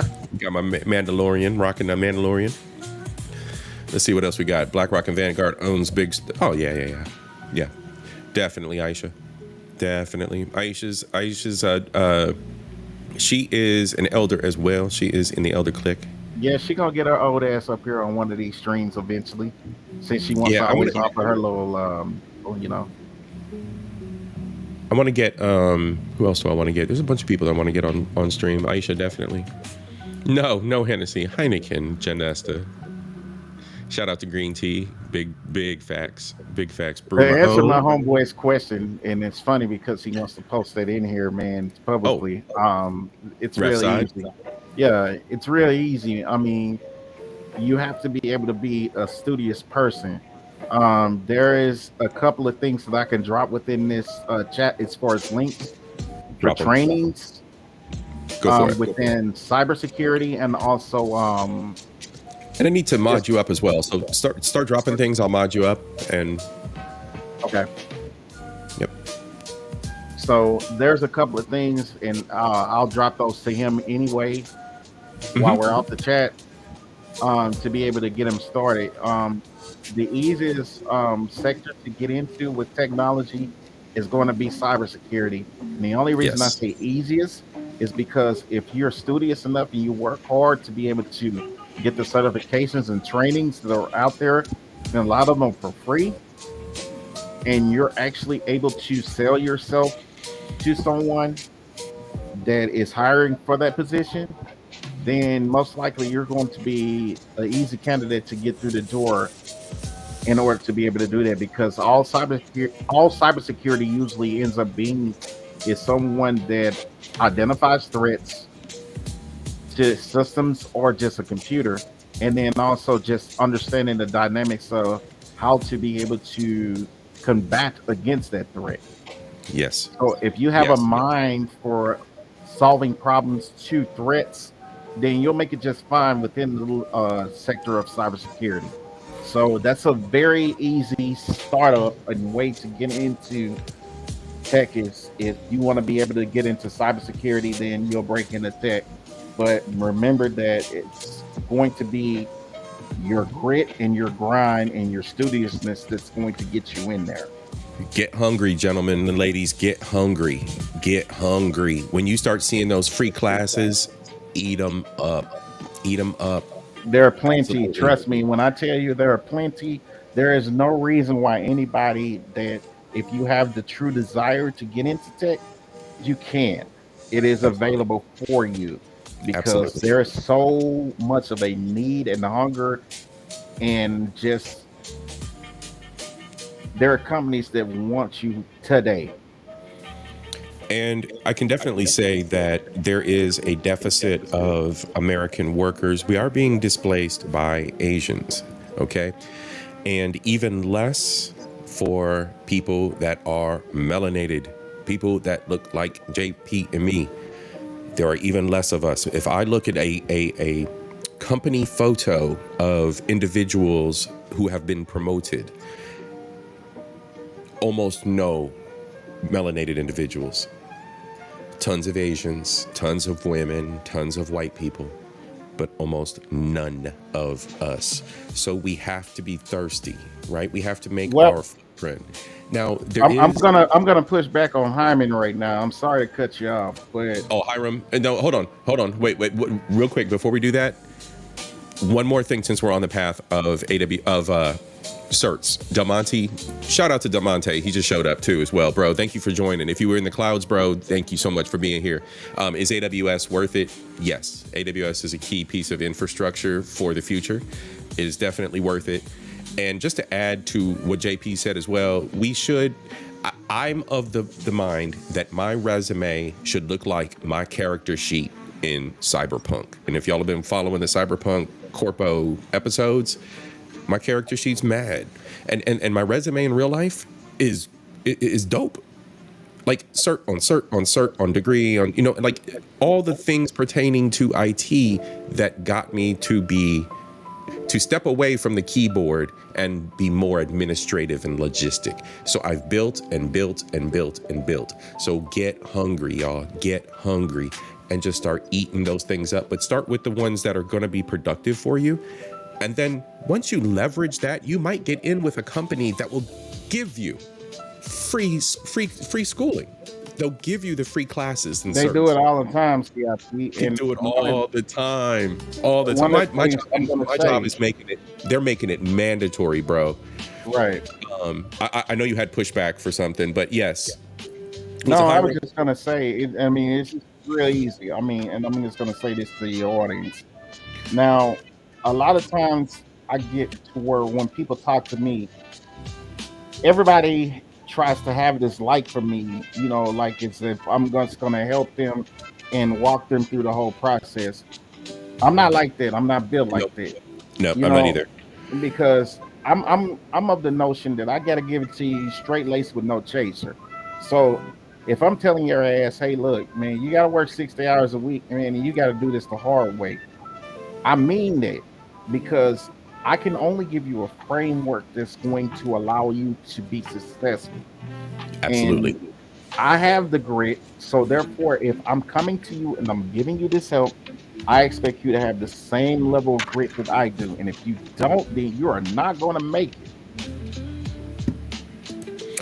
And to add to that, Delmonte, pause for 1 sec, bro. You are asking some legit awesome questions that are going down the path of where JP is going. So we will get that. We'll get that taken care of in 1 second. But before then, I got to send out recognition real quick to my sis Aisha. All right, let's go, y'all.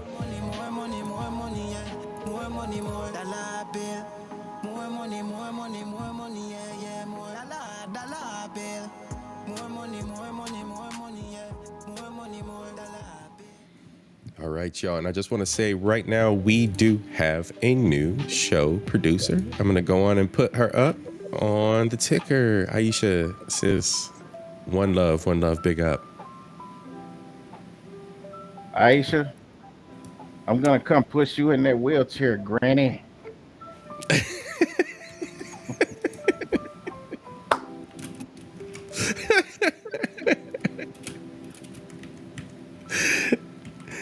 Oh, man. Shouts out to Aisha. Definitely.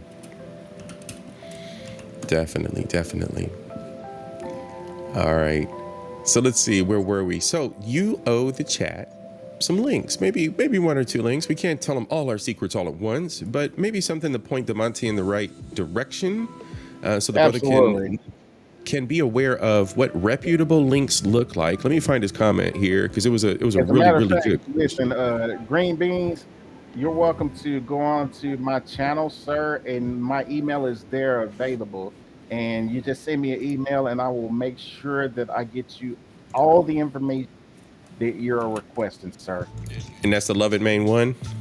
Yeah, he can send it to 11main1@gmail.com. All right, there's the Love It Main one link in the chat, Demonte. Get on it, Green Beans. Get on it. It's all about the brothers and sisters and folks out there who reach up and reach out to those that have the knowledge, because life is moving way too fast for us to reach one, teach one, y'all. It's not the environment for it anymore. I wouldn't be on this stream tonight, man, if I wouldn't sound the alarm. So thank you. And when I saw the email, I knew exactly what it was. I already knew what level we needed to be on with this. We were already locked in. Yeah, definitely. We need to sound this alarm to people. And we need to keep everybody educated. Those that are interested, they need to have a place to come to find a variety of information. I want to provide everybody this link as well. Tech is the new black. Y'all I talk to Ash all the time, man. Do you? Yeah, man, because like there's a project that we want to work on for her glasses that she's bringing out. Okay. They're for augmented reality. So AR glasses. Right.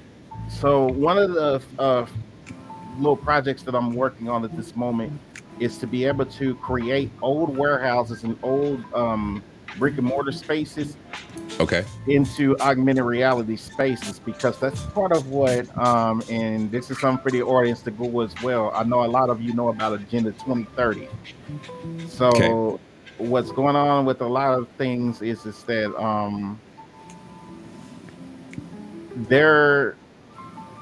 a lot of our home and business spaces are going to be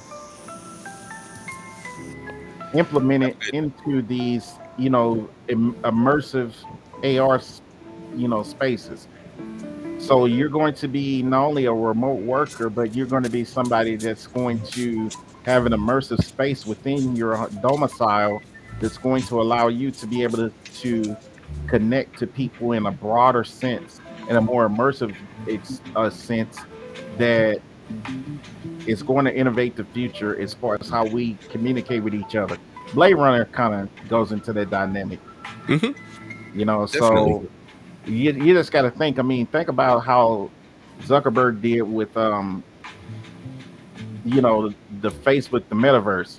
When you look at the metaverse, as far as when you have the VR headsets, the immersive spaces that they utilized and spaces that they have where they're setting you in office settings to be able to provide for you the new way of work. Then even what is it, decentralized land? Yes, exactly. The Decentraland basically is kind of the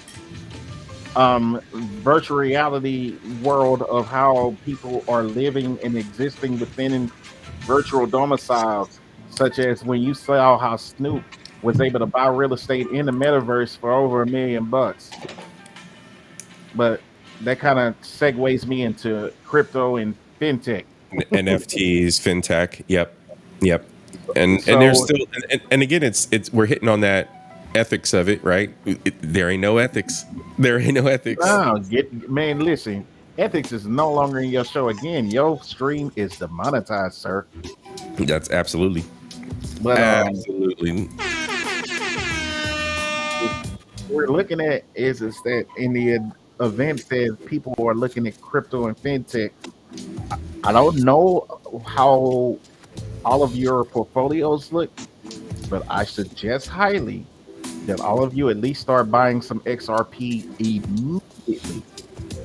We'll talk about that in another episode. That's a little bit heavy. That's a little bit heavy for the crowd right now. You start throwing out those three little letters there, and you start talking about coins, and that'll make their heads explode. I want to start priming their minds for that. We'll do a crypto episode.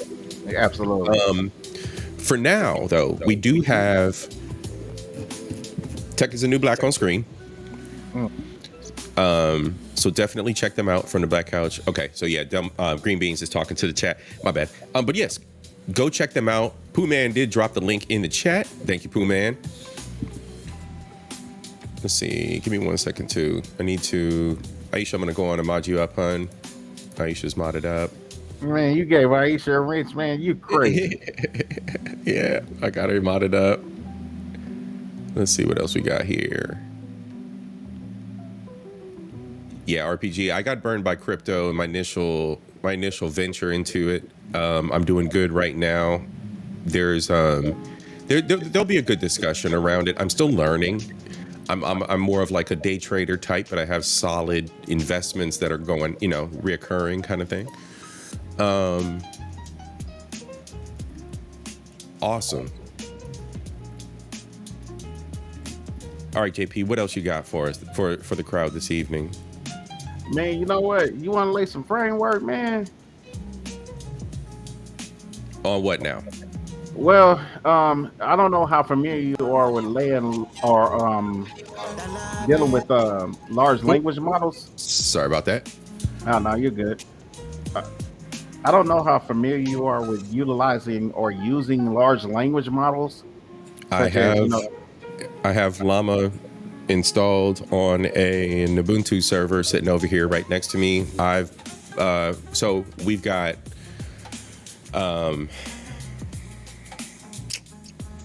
we're about 3 years in now. So about 2.5 years ago, me and two buddies who will grace us one day on the stream, we sat down and we started just cranking out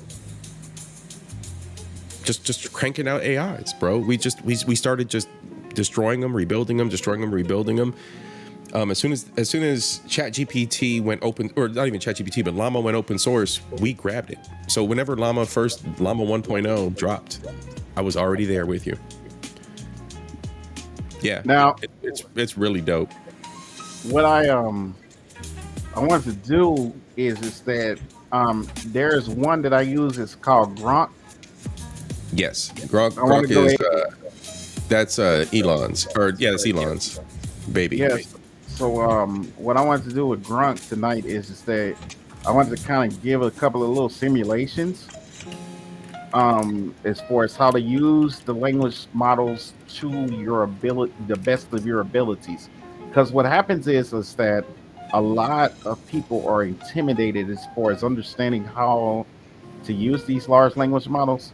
Yes. So and how to prompt, how to converse with them, how to get a good result.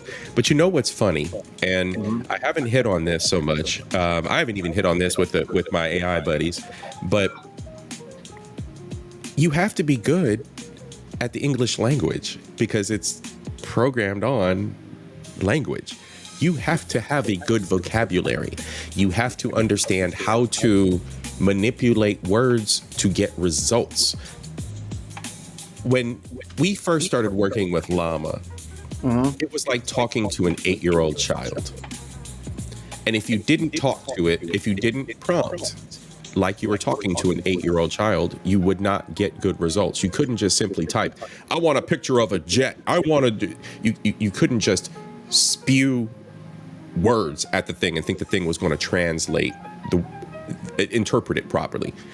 So it got smarter in that way, but then at the same time, over time, the new revisions of it have gotten more intelligent, and the understanding of language has gotten more advanced. But, however, the point still remains: you're not going to get good results or get accurate results in shorter time if you're not familiar with a good foundational basic understanding of the English language. Excuse me.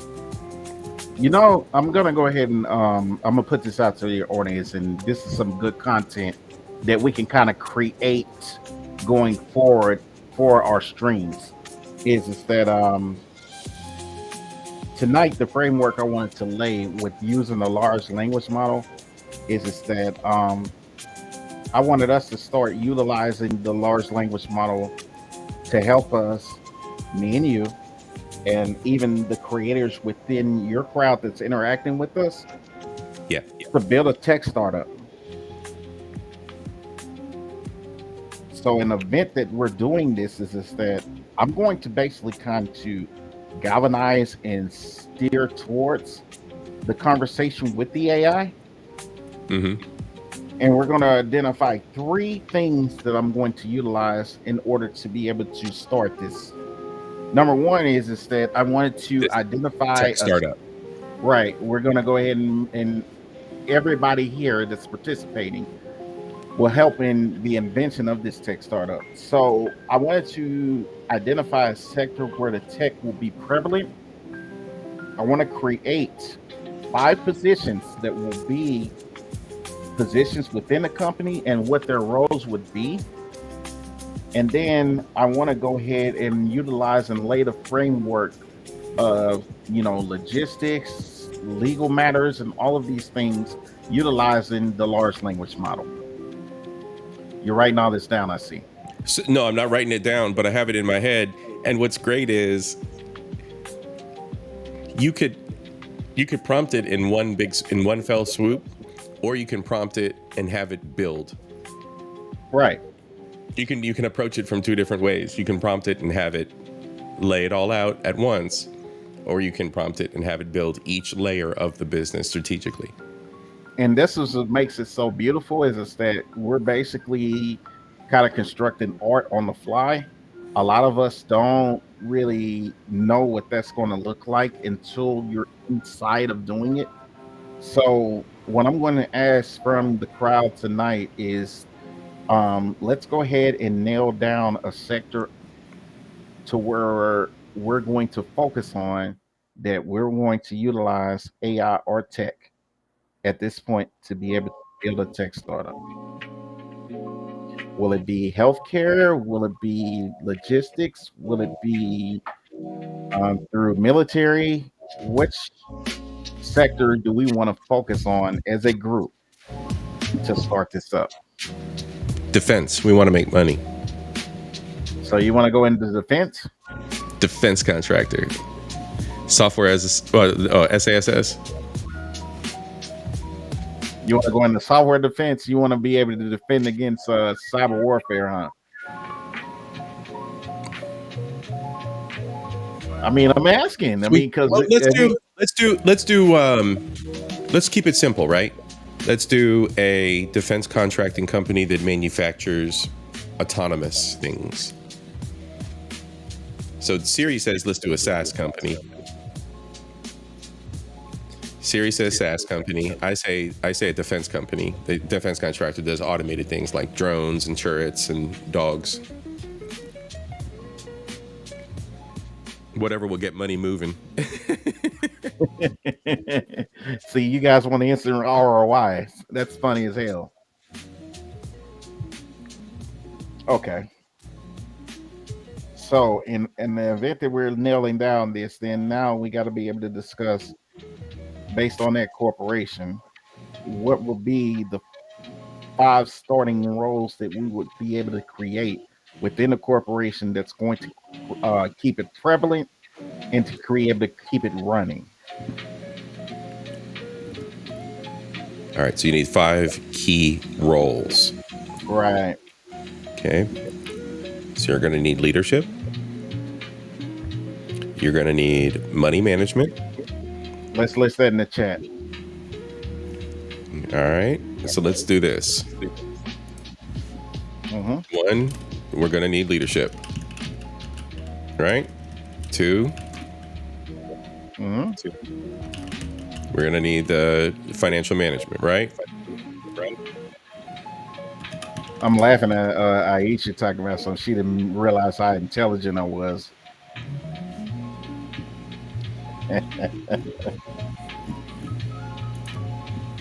Technical leadership.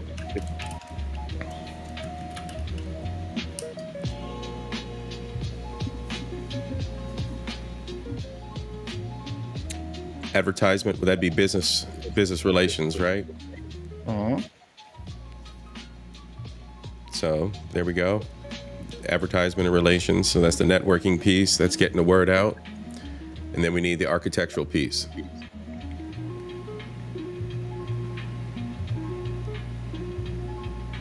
The mechanics behind it all. The architectural piece, the engineering piece. Good call, full drinking. Corporate spies. That comes later, man. That comes under the advertising budget.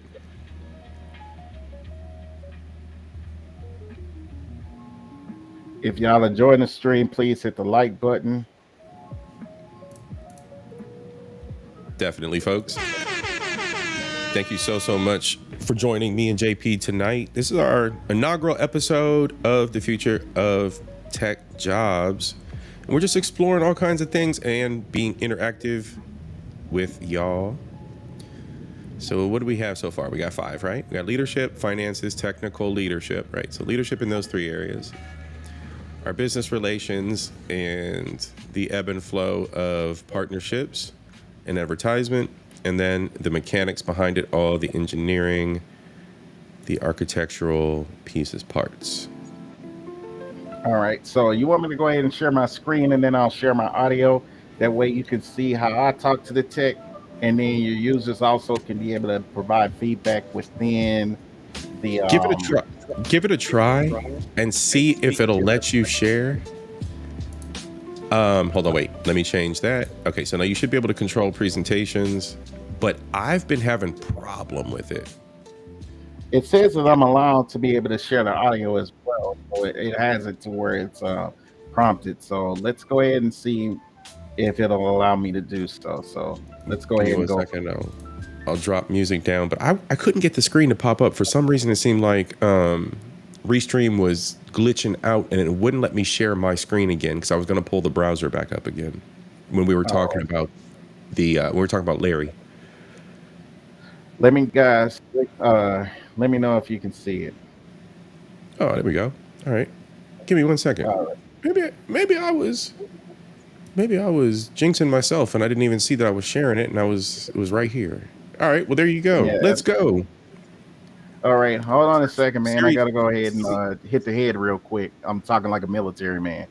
So yeah. Go right ahead. Actually, tell you what we'll do is we'll run a quick intermission and we'll be right back, everybody. Enjoy the music. We'll be right back. Yep.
Okay, let's see here.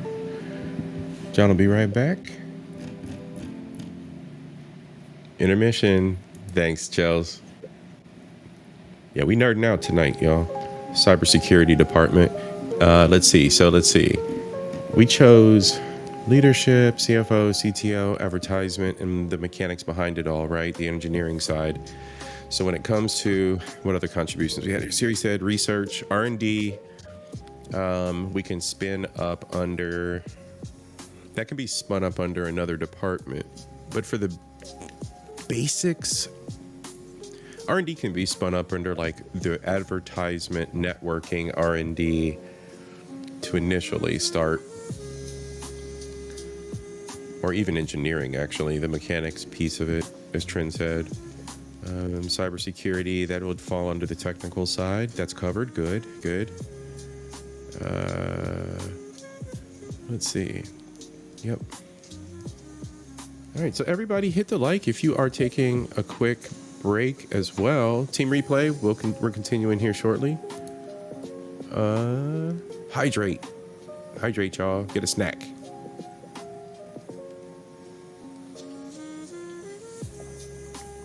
Aisha says she need an HR department so she can fire y'all.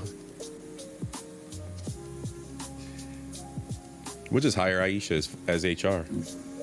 How about that?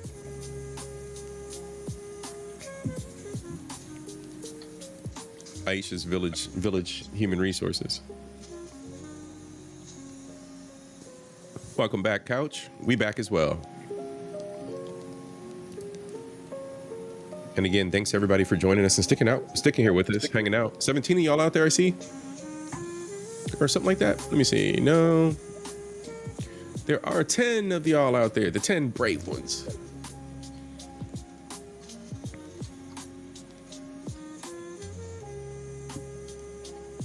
Isha said she's gang. Yeah, we got a good mob of people. Ain't nobody sneaking past HR if we got Aisha in there. Yeah, everybody went to the bathroom break.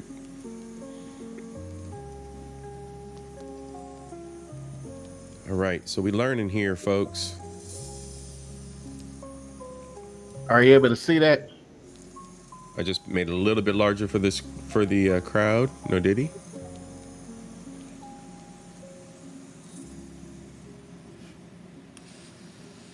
All right, so basically what you'll see is that I'm basically talking to the AI. This is a person. So Okay. you're welcome to read as I'm typing out responses, C.I.P. So that way, you know, as you can see, I've introduced you to the AI, and I've also given the AI a name at this point, Right. since we're having a conversation with her. Which a lot of people don't know that if you, so you're subscribed to Gronk. Yep, you can just subscribe to Grunt utilizing your Google account if you want. It's free. So as a result, if you want to be able to utilize Grunt, then CIP, you're welcome to be able to leave a link in your description. And we have so the way that it works, everybody out there are two different ways that you can utilize AIs. It's a subscription service essentially. So with the subscription, it allows you to utilize it for so you have remember back in the day when we could text one another and you only had so many text messages you could send, 100 text messages a month, 500 text messages a month.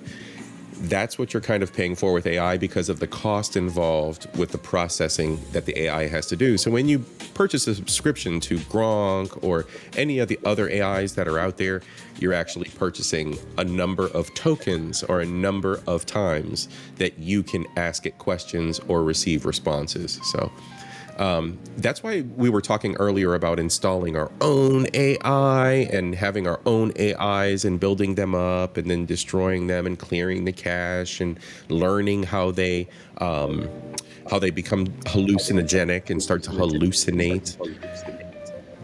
So there's multiple ways of approaching the utilization of AI. And in his case, he's got a subscription to Gronk, Grimes.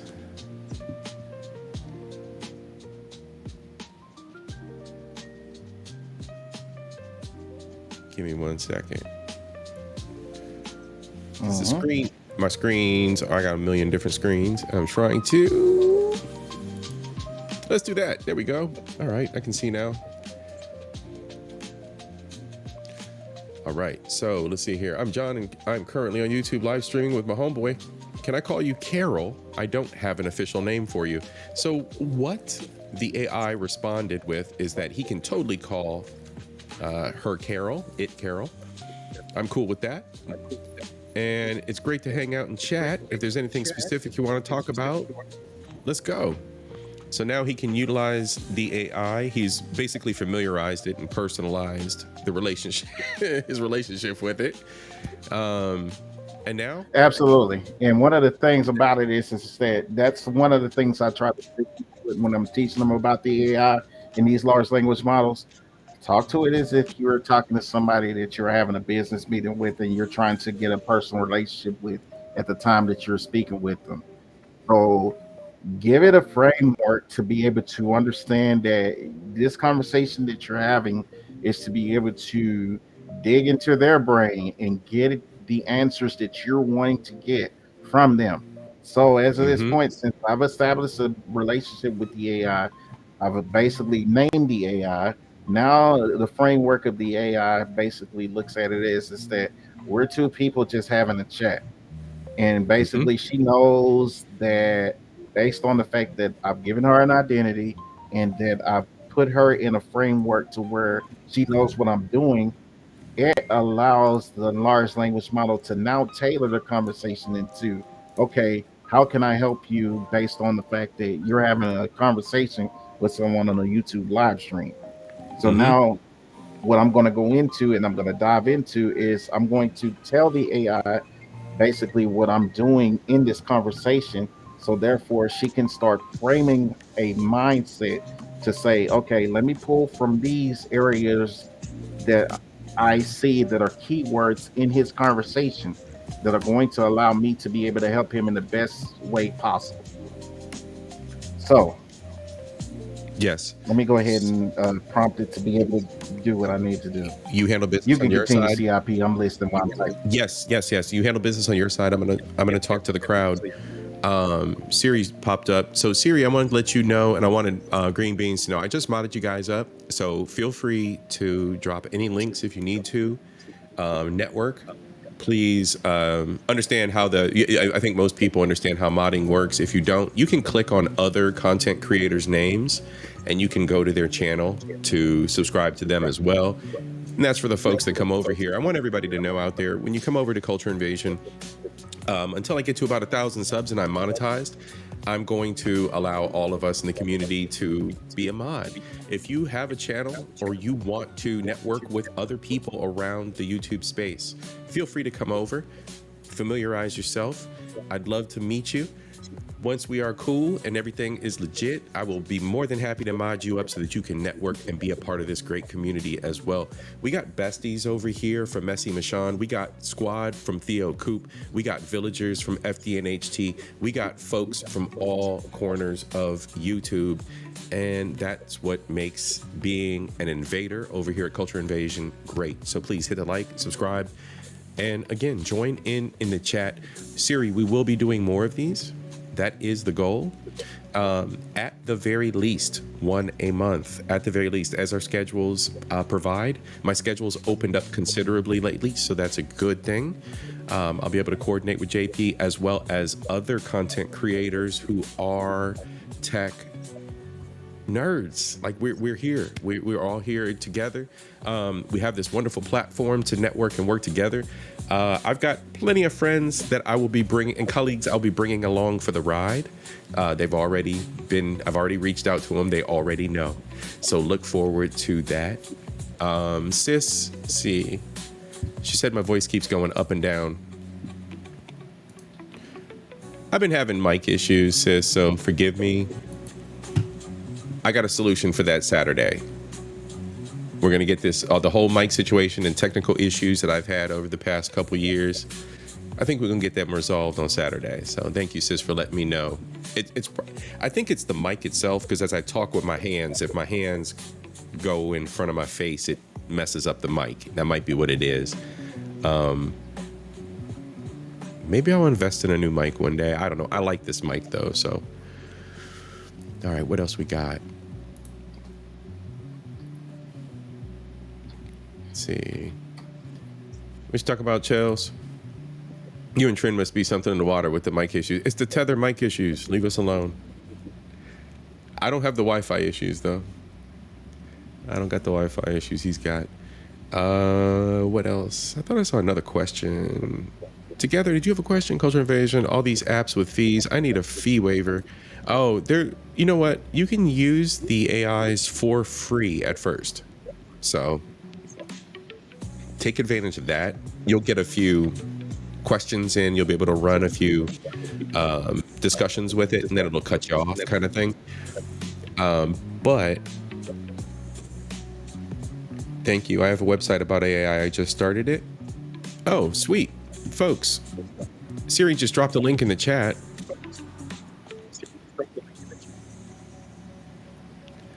He said, hey, yo, CIP, leave my jungle Wi-Fi alone. All right, brother JP, we're swinging back. What are we up to?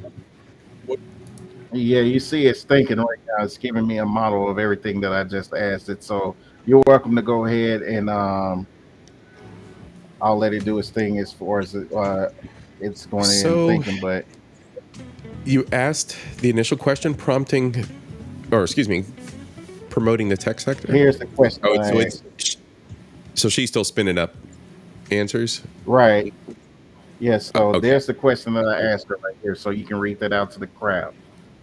All right. So what I'm gonna read to you guys here is the way that he prompted. Right, prompting again is talking to the AIs, is leading the questions. Right. So as he's mentioned before, it should be kind of business centric. Right. You want to build a relation. You want to ask it questions from a business standpoint, because this is a business related prospect, right? So he goes, well, we are discussing the future of tech jobs as content. Based on this conversation, I want to utilize your knowledge to answer a couple of questions to start. Number one, we are narrowing down starting a tech company. So we want to know what sector of business would be great to get into, start. Number two, what would be necessary steps to explore funding? Literally just that simple. And following behind it, we have how many, she set up how many different layers, promising sectors for the startup, along with the details. What's our second section here? Go on and scroll down. Yeah. So then first she illustrates the sectors, why the sectors. So she provides reasoning. Then number two is the steps to explore the funding. Remember, we talked about that piece, right? We had mentioned in the chat before that the the technology officer funding, the financial officer, and the CEO were three of the key pieces needed. So here we go, exploring funding. All right, what's number three? And you can see here on screen, everyone, there's number three, prepare your pitch. So you have to do your proposal. And there's always that third piece. Anybody who's formed a business before, I've formed many, you always have a business plan. And out of your plan comes the pitch to gain more funding. Network and build relationships. What did we say in the chat? Look how awesome we are. How awesome we are. Number five, evaluate the fit. All right. So that's the analytics. That's the analysis. That's looking at who your audience is and who's interested, such as y'all who are interested in this podcast. That's why y'all are here with us tonight. Let's go. And you know, the beauty in all of this. What's that, bro? Is that just based on the whole dynamics of what it is that she's laying out, what you can take for the next part of the large language model is just that you can say, okay, thank you for giving me all of these steps. Can you help me and assist me with being able to provide a not only business plan, but to be able to give me these steps, step by step, walking me through this whole process and assisting me in the process to be able to get this done so that I'm able to be successful with this. Yes. So that's part of why it's given framework is the most important part. You lay foundation when you're building a house. Now, the point of it, after you've laid the foundation, is that you have to lay the framework. After the framework, then you do the entire build as far as putting in the components such as the electricity, the plumbing, the roofing, and all of the substantial things that it takes to be able to construct the building the way that it needs to be constructed. This is why the large language model is set up the way that it is, and this is why your brain has to be formulated to understanding why large language models exist. It's because it cuts down on all of this overhead of you going to all of these people, getting their knowledge, grabbing all of this stuff from them. Instead, you can utilize the AI to network for you, give you all of the tools necessary, so therefore you can go out, and when you're dealing with these people and you're dealing with networks of folks, you can get the necessary tools from this very niche that'll allow you to be able to be successful in dealing with people. And she's And Aisha just pointed out something too. She said the overhead cost piece, and it's the overhead cost piece, right? It shouldn't be abused and thought of like, in the opening montage of the show, team replay, go back and watch that opening montage. But in the opening montage, the team at Tech Town was completely being replaced. The typical trope, right? Simple, typical trope. The whole team's going to be replaced by AI, but you're in a retail store. You can't replace retail employees with AI.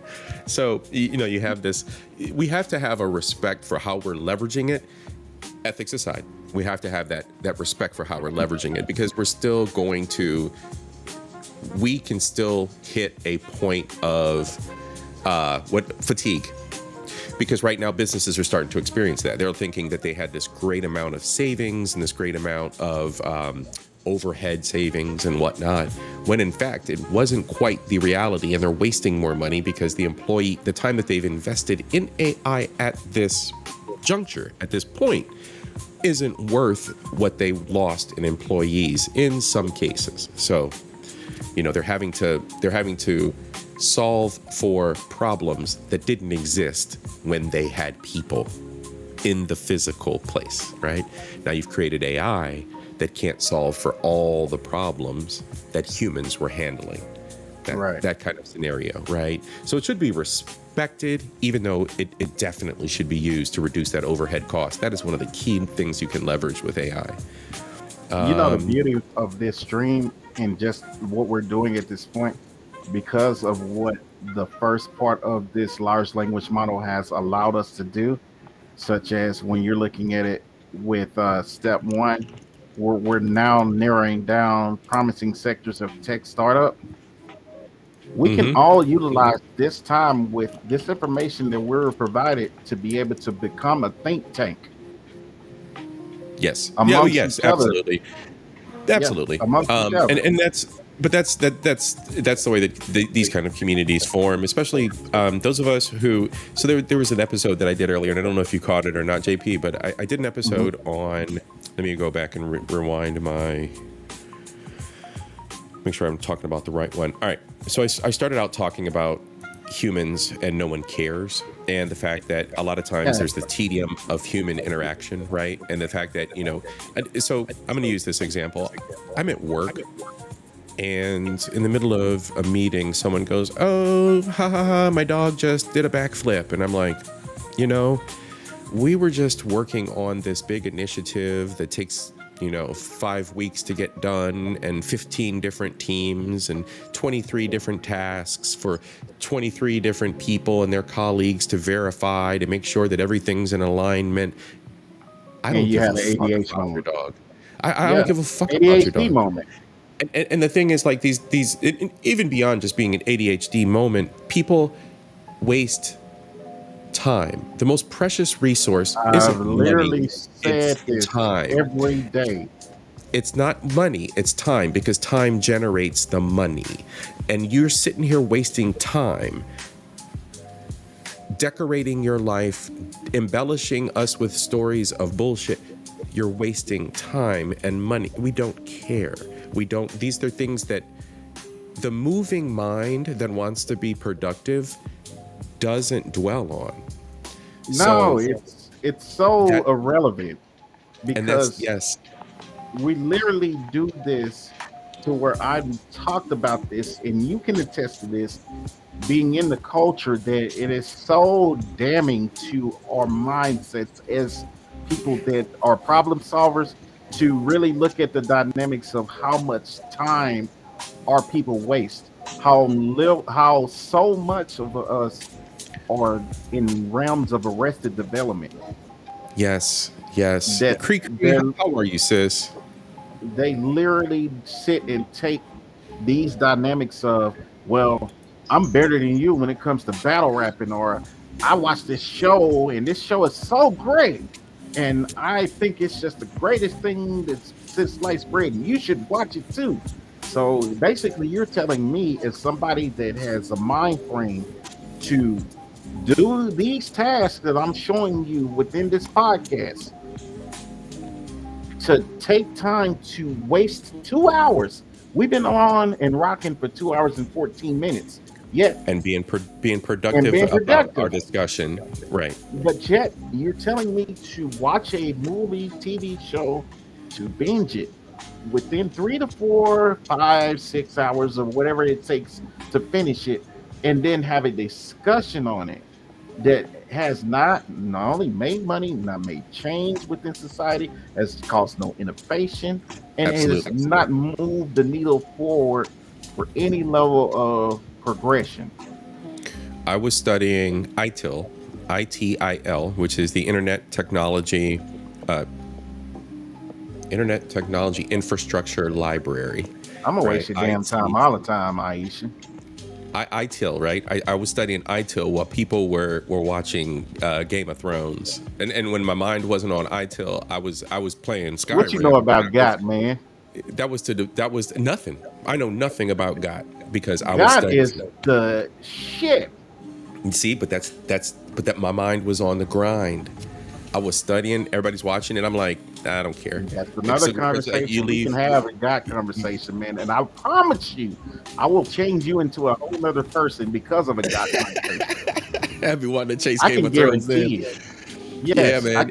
It was one of those things where I was like, everybody was so immersed in it, and I'm just trying to get answers on career path, and everybody's just off on sports and Game of Thrones, and I'm like, man, you know what? I must be an alien. I must be from Mars for real. But you know, I'm gonna give you a synopsis of why GOT is what it is. GOT was created by people that have one dude. What's his name? George R. George R. Martin. Yeah. But here's the thing. Everybody that works on GOT has to have gone to school and honed in on a craft or a skill for at least a decade. From the costume designers to the tech, to the set designers, that's any long running series, man. Yeah, that's the entertainment industry. But not in all facets, because there are a lot of people that basically will cheat the system, and then they use CGI and all kinds of technology. Yeah. Pause. Let me. Okay, never mind. Let me not rescind that comment, but revise it. A little bit, because you're absolutely correct. Because we can't forget. Okay, this is you. You son of a bitch. You trying to take me down a rabbit hole, bro, because you ain't gonna fuck with me on ahead. I want to. You ain't gonna fuck with me on videography and Hollywood and production, bro. Let me tell you, bro. Why I bought this up, man. I had to get you there. Bro. Because when you think about games, when you think about Game of Thrones, when you think about things like Lord of the Rings, when you think about the sheer scale of the costumes, the sheer scale of all of the artistry, the sheer scale of the sets, the sheer scale of the set design, the engineering behind it, the writing behind that's another layer, right? But to adopt the book to the screen, right? That's a whole nother layer. So when you Yeah, man. I'm all about production. I'm all about the Hollywood scene as well. So I know all of the. I was a stage kid too. So and I did AV. So bro, this is why you going to NYC. I did AV for years, bro. I was behind the scenes as well as I was on stage. I was in orchestra. I did choir. Your boy was a nerd, bro. Because when you get to school, it's like, oh, I can do that for free. Oh, I could be in that club for free. Oh, I could do, and see, that's what I'm saying. Be hungry. Like if it's for free. So when JP drops the links for everybody, and if you reach out to JP and he provides you with information, it's free. Take it, use it. All we have is time. Spend that time and invest in yourself. Take those free pieces and absorb it. I watched shows for the storyline, not the costumes. Yeah, it was a different dimension growing up with that mindset of being in plays and seeing all the intricate things that actually are produced to make that one big thing, that one big production, all the many little things to make that one thing, and the logistics involved, the timings involved. It's a very, very, very fascinating thing to look at from a higher level view. But yeah, most of us do just watch it for the entertainment. That's really just it. We watch it as the consumer, not so much as the producer side of it, or as, you know, because that's where like being critical of movies, like there ain't no good movies out. Right? Like I could look at all kinds of movies. You got the Snow White, the Lilo, Man, do not get me started on movies, man. This and then is you why got I'm streaming with you. and you see, and then you get the messaging in movies and pop culture too. So then you have like all these different dimensions that you have to look. You started this, bro. You started this shit. Here we go. Let me do this right here. Here, this. That face right there. How dare you put? Why'd you put Mr. Antoine Patton on the screen, dude? Hey, yo, shout out to Andre 3000. Our brother just turned 50 this year, 1975. All the babies in 1975. Shout out to us. Yeah, he's here go. in D-Town, you know what I'm saying? Because he's here to be closer to his son, you know what I mean? Yeah, bro. As my dude, so yeah. Yeah. Oh, yeah. Yeah, 3000, bro. Shouts out to 3000 for sure, man. The love below. If you didn't know, bro, JP, that Outcast is the official rap duo of Culture Invasion podcast. Like there is no higher than Outcast over here. That's just my 2 cents. There's a lot to get respect. A lot of duos, a lot of groups. From the Southern Playlist, the Cadillac Men, to the ATLians, to what do we got? The self-titled, man. I mean, I could go on and on as far as the and then the independent albums, the Perp album, the one he did with Fantagram. Yep. Even Stankonia. I mean, Stankonia. What's the duo? The Love Below. Yeah, the Love Below and the Speaker Box. Speaker Box, Love Below. Yeah, you're never gonna mess me on the, you know what I'm saying, Andre and Antoine, man. No, you're never gonna mess with me on them. Listen, I'm a '90s dude, man. When it comes to this music, so when it comes to dynamic duos, the Ball and G, you know what I'm saying, the Outkast, man, and UGK naturally, man, because you know when it comes to James, man, and Dang Bun, man, it's no other. I'm a Texas boy. I can't help it. You know, right. See, okay, so now we got Texas, right? So, right. All right, I want y'all to drop in the chat and show your age. What is the best dynamic duo, man, of the rap scene in the last 30 years? Pimp C and Bun B. All day. You know what I'm saying? All day. I know my music, bro. I don't know why the South is just it's the East Coast is South. It's what that is, man. It has that. It's always that vibe, man, that we created here in Texas, man. So, you know, I mean, even when I was joking with Aisha, man, the other day in the chat, how she was talking about female rap, and I was like, girl, I was bumping all that Bay Area rap, man, where I was bumping Conscious Daughters, man. Yep. You know what I'm saying? Re-rolling deep. Yep. You know what I'm saying? So I remember. Did you see my party? Did you see the party stream with me and Messi? I did not. I mean, I watched part of it, I think, but the music was kind of loud. But that was the reason we was in the club. You know what I'm saying? And I had so many instrumentals from the West Coast and down South, bro. It was like I was looking at my collection, like this is all West Coast and down South. Like, listen, and then I had a few like J Arms and a few other ones that was East Coast, but yeah. I literally, what took me through my teens and my 20s, or at least my teens, the Bay Area rap was like, that was a sound that nobody else was doing in the early 90s to me, because they had that, what I call the trunk sound. What I big trunk love that, the trunk sound. The Be Legit, the E40s, the Selly Cells, the Mac Mobs, the Cell Skis, man, and the Mag Malls, man, and the Trade Scales, man, and all of these guys, man, they came out of that 106K mail type of sound. They used to have Summer Jam out there in the Bay. Even Pac and Master P and all of those guys started out in the Bay, man.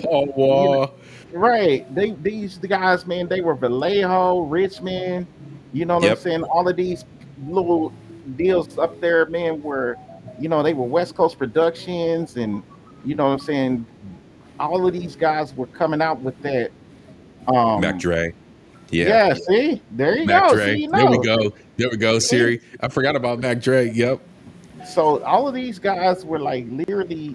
This was a sound that a lot of folks never really knew around the nation until, these guys were selling the shit out of their trunks. You know what I mean? Yep. And it was just a sound, man. That it was like no other. It had that little whine to every one of their instrumentals. That meow, That West Coast wine, man. Yeah, that West Coast wine, man. You know what I'm saying? The 6/4 bump. So it was nothing like it. But yeah, the dynamic duos were always the South thing, man. Oh yeah, and they were shouting them out. UGK, 8 Ball, MJG, Outkast. Yeah, all these dudes. I was listening to 8 Ball MJG on the way back from. I went to Bestie's house because her son, my boy Pika, had his birthday, and I stopped back. Stopped out there, blessed old boy, and then came back, and I was heading back, and I'm just like, man, I'm listening to UGK and 8 Ball the whole way. It's like an hour drive, but I'm just hitting it. Yeah, man, because they had the nice sound, man, and Aisha, man, she was around, man, where Chuck Wagons was around too, so Yeah, when conscious rap first dropped, man, like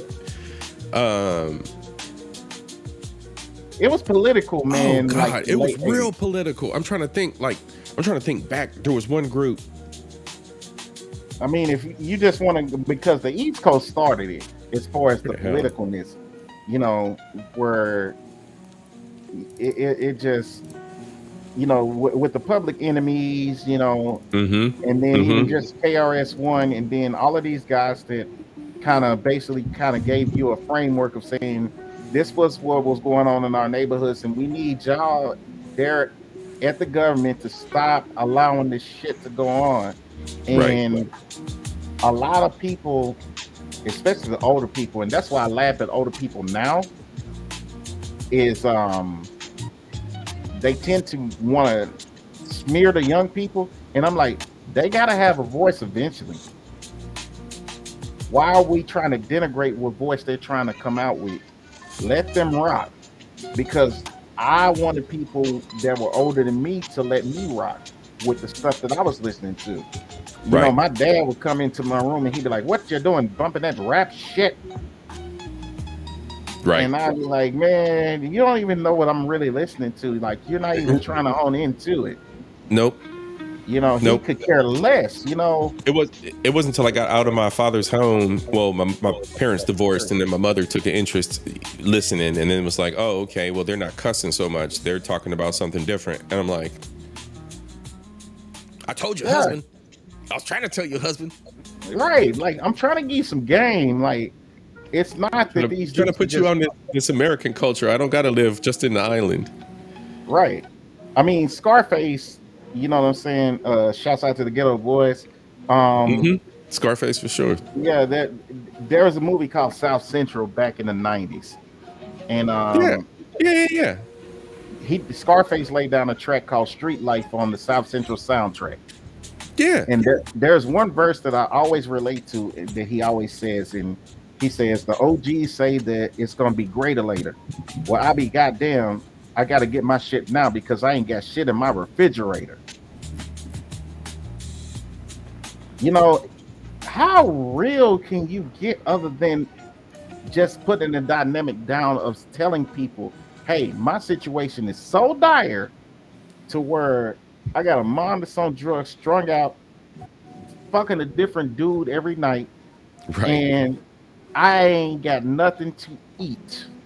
And I'm out here, man, getting love from the gangsters and the street people. So therefore, I'm going to take where I can survive the best in order to make my circumstances better. Facts. And this is what pre-internet, all of that. Mobb Deep, we forgot about them. Shout out Trend. That's that Jersey in them. Yeah, you gotta throw Mobb Deep in there. Shouts out to the guys. They're some killers. Yep. Tether gang gang. So, All right, brother. I think we should wrap it up, man. We did a good one for the first episode. We did, man. We did 2.5 hours for this one, dude. We so this is an inauguration episode. We laid it out. We gave everybody a bit of a framework, what we're looking at, the future of this platform, this show. Put a 1 in the chat if you think we should run it back. Let's get those ones in the chat. Y'all, we're gonna do this again for sure. I seen a great interest out here. Siri, Chelsea, Aisha. There we go. FDNHT, Black Couch, boom, boom, boom. Yep. There's so much more. There really is, Chels. And we got the mind for it. And we also have the colleagues we're gonna bring back, right? We're gonna bring these colleagues back and get them up here on these panels. Get these men and women out here to share this knowledge that they got with us. JP, brother, thank you so much this evening for being here, for setting this off right, and for sharing your knowledge. Any final words for everybody? I'm elated, man. I'm honored to be here with you, man. It feels good to be able to have these good discussions with people of like mind. So listen, man. Take it away, bro. I'm just gonna really just say this, man. I'm humbled, man, for the reason that I don't know too many people that have the like-mindedness that I do. And the reason for that is because when you have a mind for helping people, you're a rare breed, because a lot of times most of us are looking to take. And I definitely appreciate that I was able to share this space tonight with all of you, and for C.I.P. inviting me. I'm humbled in this aspect, and yeah, absolutely. I would love to be able to do this again, and let's go ahead and set up some good framework, man, and let's keep rocking this thing, man. Definitely, bro. Definitely. I'm here for it, and I want to thank everybody who's out there right now. Y'all were clowning in the chat, but y'all also was learning, which is the main thing. Y'all are here to learn culture, knowledge, and entertainment, right? This is knowledge, top-notch knowledge, right? All right, so for everybody who is out there, I want to thank you so much again for being here. The show producer this evening was Aisha. Sis, thank you so much. You are making it happen this month.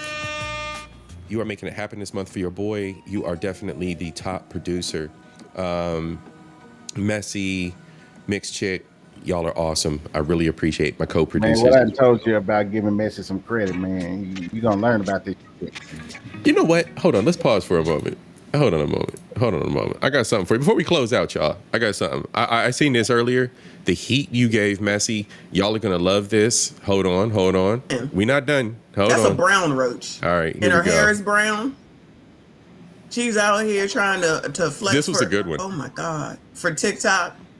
Oh, it went back in there. Do you see that? It blends right in.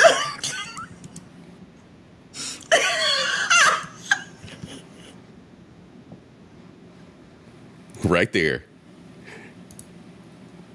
there, bro. Right there.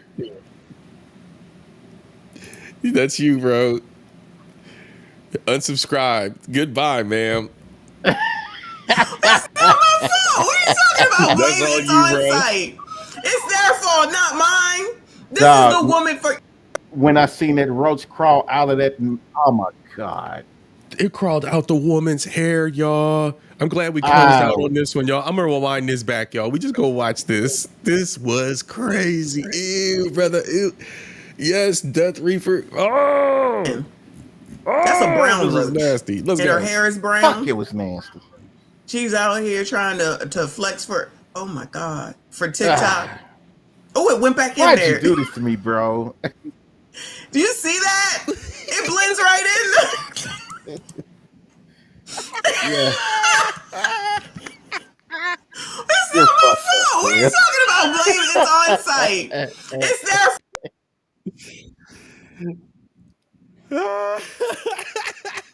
You unsubscribed mine. from Messy. This is the woman for. Come on, y'all.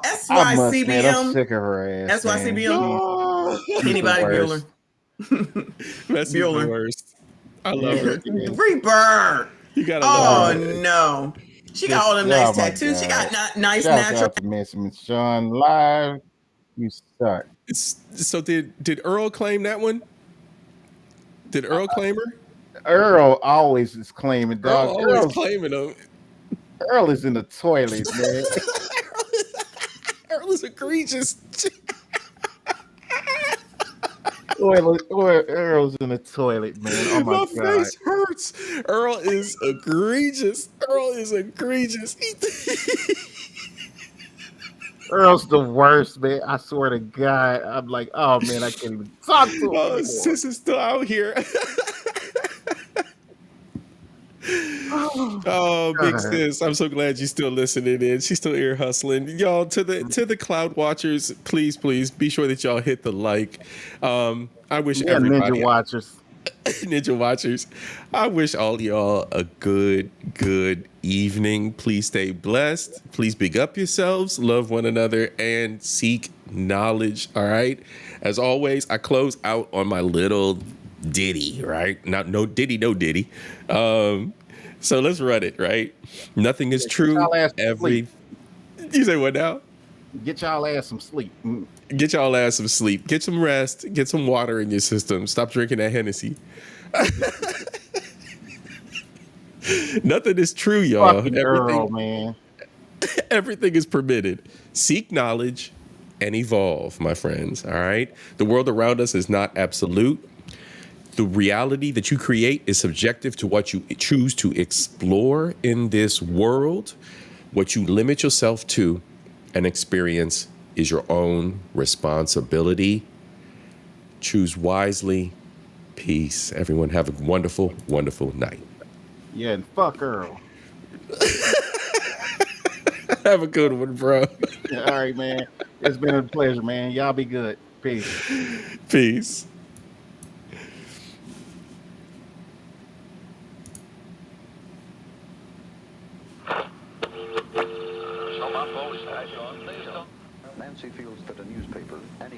I want to thank everybody, JP, Messy, everybody that was here, Black Couch, Death Reaper, Siri, Cree, Swag, bro. I see you showing up. Good to see you.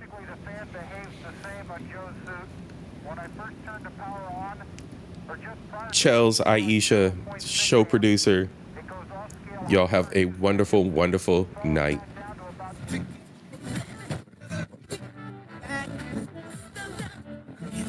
The CBS Evening News with Walter Cronkite.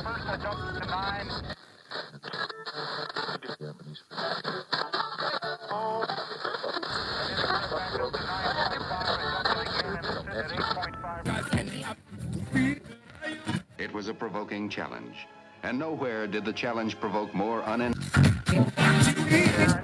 a peak, I'd say, of about 0.1 amp. To develop and introduce America's first all-electronic television system.